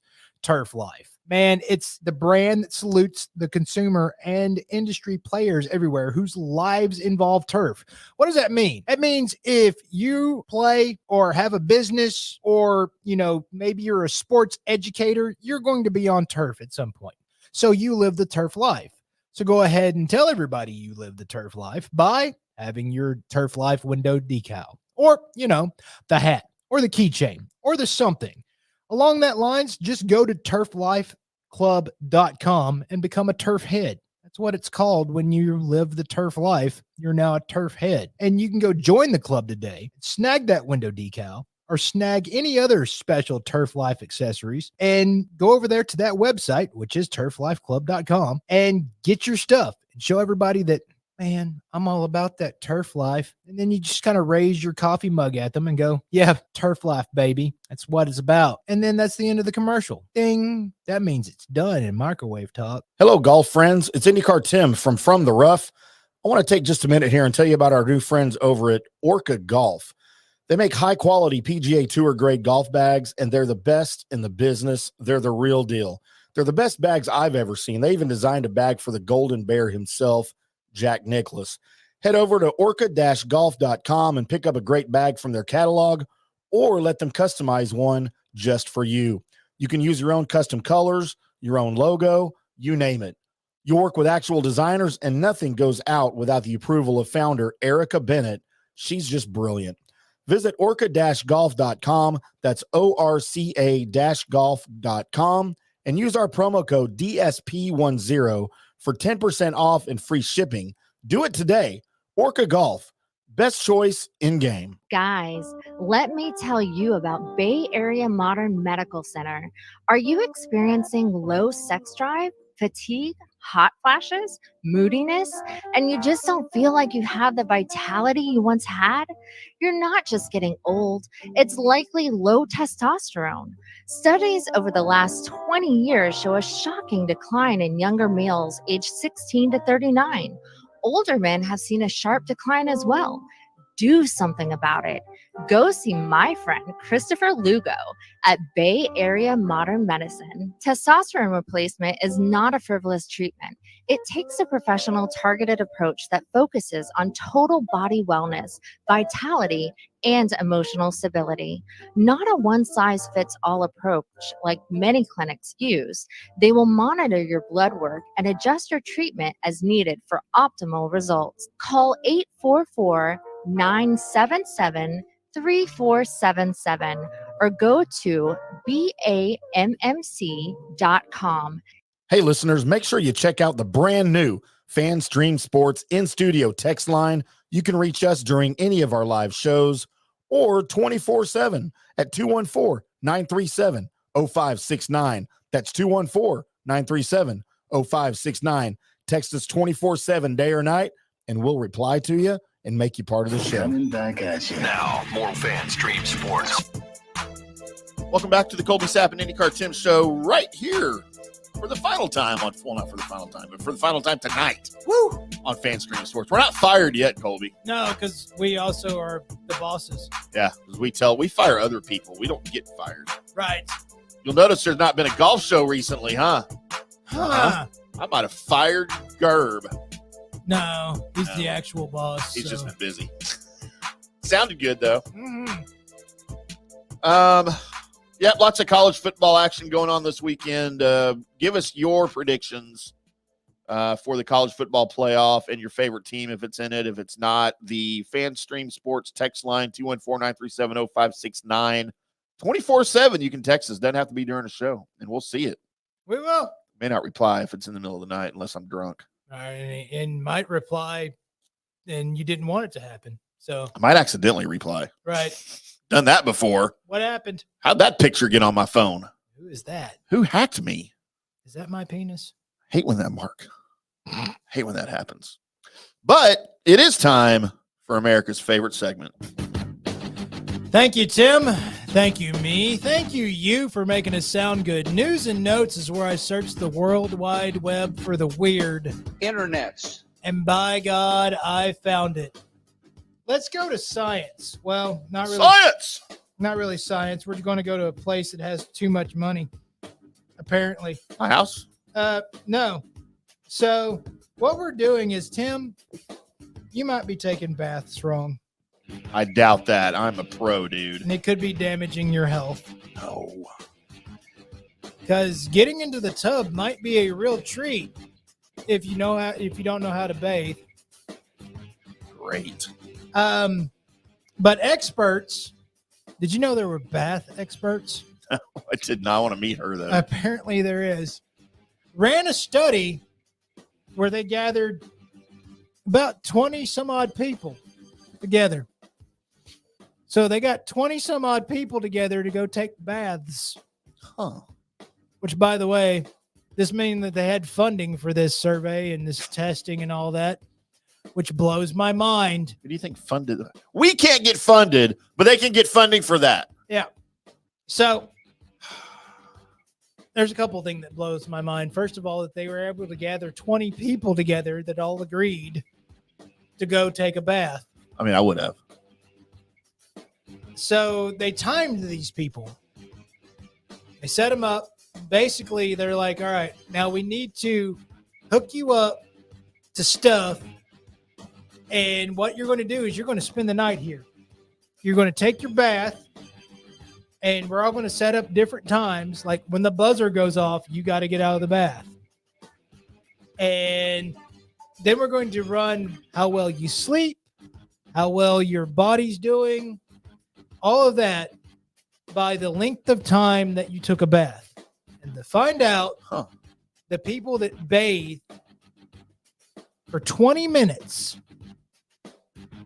had the best sleep, had the best, better, hormones, everything. They weren't dehydrated. All of the stuff was the best if they bathed for 20 minutes. Okay. Those that bathed short bath time, jumped in, jumped out, they didn't get any benefits. Yeah, I don't get that. I don't know why people would do that. They didn't get any benefits. The people that bathed for they just sat in there, they did their body worse by being dehydrated. Their sleep was bad. For longer than 20 minutes? Mm-hmm. Oh, crap. I am bathing wrong then. It was negatively affecting their health by doing this, which goes back to somebody had a survey that they had to make sure they had bathtubs and bedrooms For 20 people. For 20 people with scientific labs and bath experts. Colby, I think we should do a show from the bathtub. Just for the acoustics. God, would be. I mean, there'd have to be water in them. Speaking of bathtubs, did you see my Facebook post? No. Okay. Are we Facebook friends? We should be. I put out there, and I think it was Monday.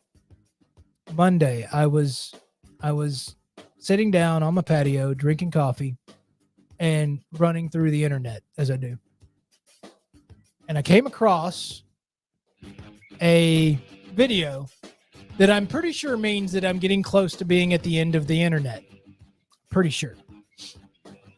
The video was a man dressed as a lumberjack with a horse mask on in a bathtub playing drums on 5-gallon cans.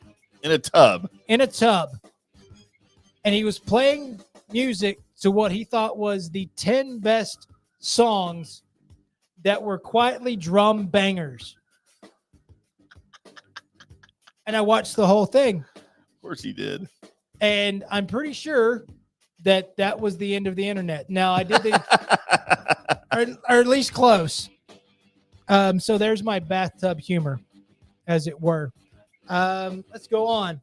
We move on to the next story. We're going to Florida. And we're going to a Floridian Walmart. That also should just set off all kinds of warning bells. Red flag. North Miami Beach. Florida woman has found herself behind bars. What she was trying to do is use counterfeit bills in a scam to scam Walmart. Here's a shocker. Walmart employees, nothing knock against you guys. I just think that you're beaten down and a lot of times don't have really enough attention to pay. Yep. They recognized what was going on and they called the police. So the police show up and they arrest her and they're taking her in because she's, they caught her red-handed, whatever. Yep.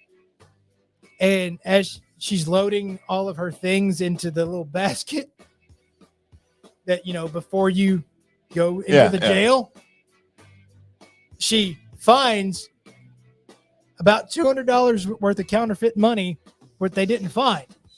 Oh, no. She removes it, looks at it, and immediately starts trying to eat it. Now, if you've ever tried to eat money, it's not. I mean, why?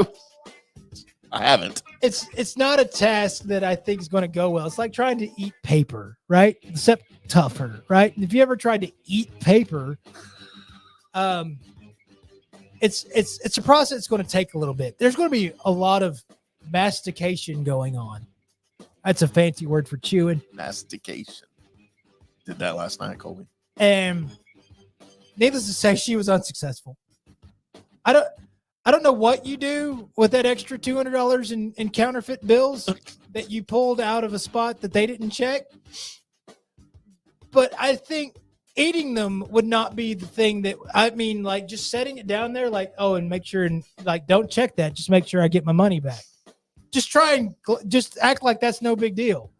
Right? Yeah, just be casual. Be casual about it. Maybe they won't know. Not casual. Immediately looked at it and just started shoving it in her mouth. Needless to say, they went ahead and counted that in her counterfeit bills that went against her.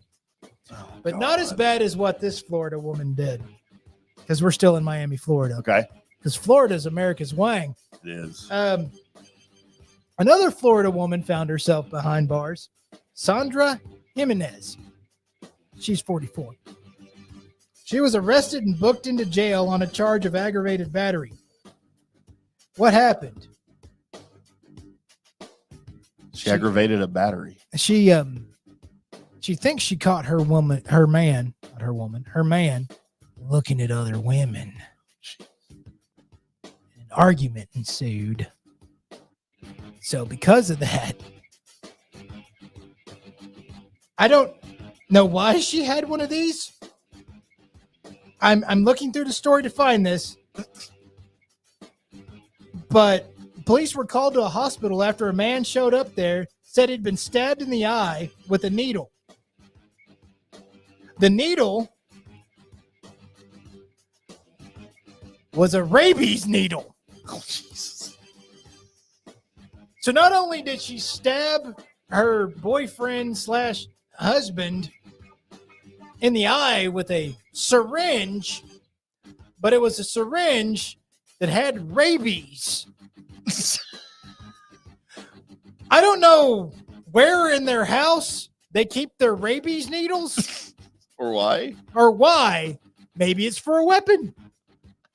For an intruder? Just gonna give the intruder rabies. You better get out of here. I'll give you rabies. That threat would totally shock me to the point where I'd be like, okay, obviously, yeah, you've got a rabies needle. I'm out. But because he was looking, he didn't diddle other women. He didn't get caught doing the inclined hokey pokey with a woman. He looked at another woman and she was like, no, you get rabies now. Okay, look, here's a public service announcement for every woman out there. If you are with a man, he is looking at other women. It's a thing. It just happens. Doesn't mean he wants to be with somebody else. It doesn't mean he's going to be with somebody else. It doesn't even mean he wants to be with the girl he's looking at. But he's looking. Deal with it. Or don't be with a man. As Ron White said, when you've seen one pair of titties, you want to see them all. And he's right. It doesn't matter. It doesn't matter. It really doesn't. The saggiest, like a woman could like pull up the hem of her skirt to show off her knockers. And you're going to be like, would still look. Nope. Yep. There they are. Yep. I've seen them. And then we want to see more. Probably not more of those particular Not those, ones. but we would. Right. If they were shown to us. Should I do more Florida or do the Die Hard movie Gone Wrong? Oh, I want to hear it. Well, I want to hear both. All right. So we're in Black Friday. It's happening. Actually, let's go to Cleveland. I thought this was a Florida story. It sounded like a Florida story. I like Cleveland too. We're going to Cleveland. The Cleveland Division of Police confirmed that Shamea Sanford was kidnapped at a T-Mobile store. Later on, the police changed their report to state that Sanford was last seen at a T-Mobile store, not kidnapped. Now they went from kidnapped to missing. T-Mobile chimed in and goes, ain't nobody been here by that name. Oh, no. Then they come back and they say, no, there was a person here by that name. She wasn't kidnapped. She just left. And they showed the video of her just leaving. And finally, the police released a photo of her to make it easier for the member of the public to recognize her. 3 days later, they released the photo. So they were on top of this. So they weren't real anxious to find her. She was kidnapped. Everybody watch out. This lady was kidnapped. This is her name with no photo. Then T-Mobile was like, no, she wasn't. Then they're like, wait, she was here. She just left. 3 days later, the police were like, and this is what she looks like. If you find her. Hope she's okay. Hope she's fine. So kidnap alert went to, we're not sure. She just left. She just left. Let's go to Die Hard movie Gone Wrong. Yes. Christmas movie. We're going to Detroit. It is a Christmas movie. And at a community college near Detroit, they didn't say where near. Oh, the Macomb Community College. Okay. I know where Macomb is. There, people were in a classroom, and they're like, man, something don't smell right. Something smells. Oh, no. Oh, something doesn't smell right at all. They found, which, by the way, they didn't report his name. They found, after looking everywhere to find this smell, in the air vents, a decomposing man. Was he okay? No, he was decomposing. What What are you doing in the air? Are you trying to sneak into the community college? Were you trying to sneak out of the community college? I mean, it's not hard. Hell, I got into community college. You don't have to sneak. And also, you know what? It's college. If you're like, I'm a grown-ass man and I want to leave, they'll let you. Yeah. You have to pay to be there. Yeah. You're free to go. You don't have to stay. I don't know what he's doing in the air vents. The only thing I can think of is, well, yeah, obviously. The only thing that I could think of is he was trying to recreate the whole, come out to the coast. We'll have a party. We'll have a few laughs and then turn off the lighter. That's the only thing that I can think of. He was trying to recreate that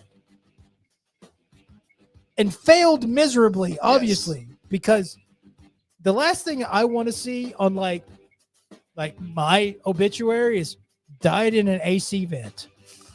I mean, you think they'd say that? I mean, if the other thing is if I do end up something that dumb, yes, tell everybody. Yeah.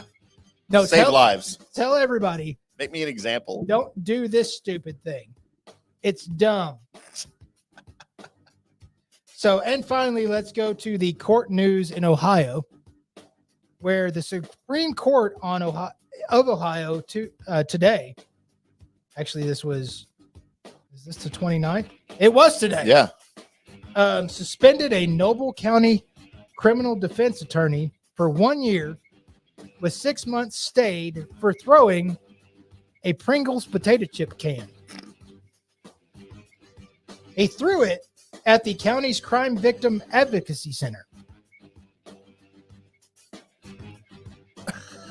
He threw it in this place at a court judge. I don't think you can do that, Colby. No, especially when before you threw the can, you filled it with your own feces.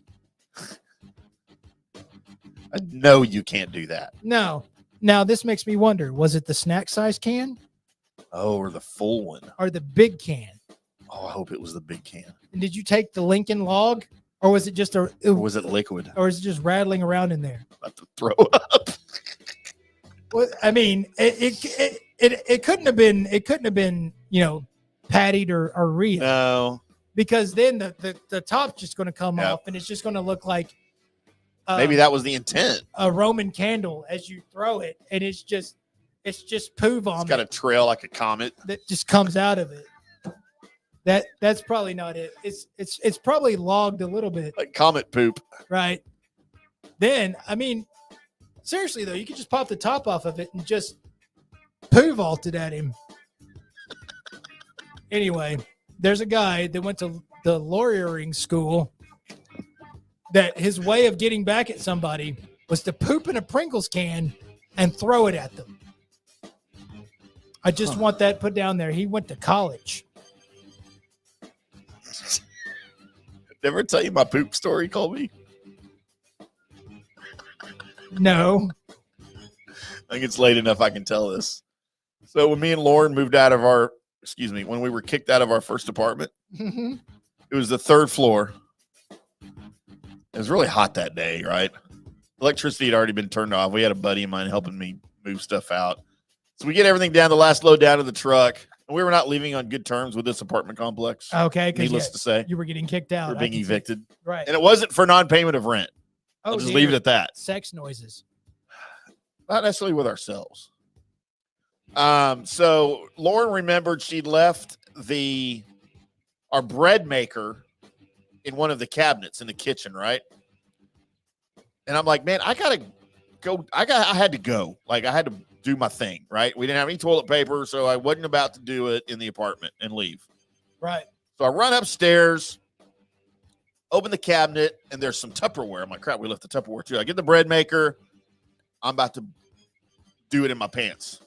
So I went over to the balcony. Hey, John, catch. And I threw the bread maker over. Funny part of the story is he missed it and it broke. So I really did this for nothing. Right. Went back and got one of the Tupperware containers. Oh, dear. Took a massive dump in the Tupperware container. Closed the lid. Stuck it in the microwave. And hit like 10 minutes. What? Why? 10 minutes. This is like 2006 probably. And hauling ass downstairs. I can already smell it because we had all the windows and crap open in the apartment as I get downstairs. We're about to leave. We're in John's truck. John's like, I left my phone. I think it's in your bedroom. Will you go? I'm like, I ain't going back up there. I'm like, you got to go. I told him what I did. He's like, should I just leave it? I'm like, go get your freaking phone. You know, flip phone or whatever. Right. Dude, he ran up the stairs and we're watching him. Goes in the apartment. As soon as he walks in the apartment, he comes back out on the balcony. He's like, trying not to throw up. Oh, dear. So he disappears, comes back out, and we're just dying laughing. And he's like dry heaving, right? He gets downstairs, and I was like, how bad was it? He's just looking at me with tears, about to throw up. Turns around, he threw up on the ground. He's like, we got to go. He's like, I changed it to 30 minutes.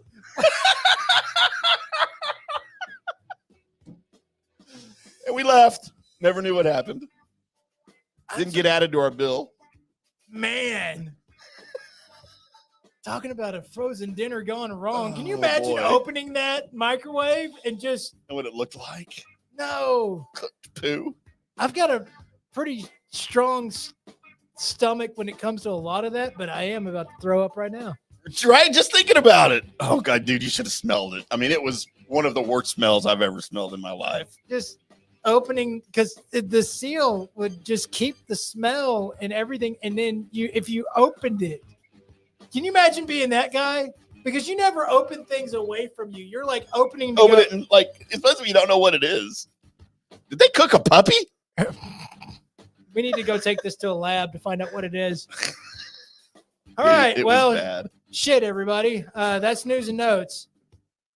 And that is also the Colby Sapp IndyCarTim show. We appreciate everybody that made this one possible. We appreciate everybody tuning in, commenting, sending us those great texts. Keep it up. We appreciate hearing from you each and every Wednesday. Coming soon, the daily Colby Sapp IndyCarTim show. We've been hinting at it. I know we keep promising it. It'll happen, I promise. Uh-huh. It's coming very, very soon, just like she is. Gross. Not gross. It's good when she does that. Makes her stay another day. Mm. We'll be back next Wednesday with more debauchery, more news and notes, more sports and Cowboys. Until then, boys and girls, we'll see ya.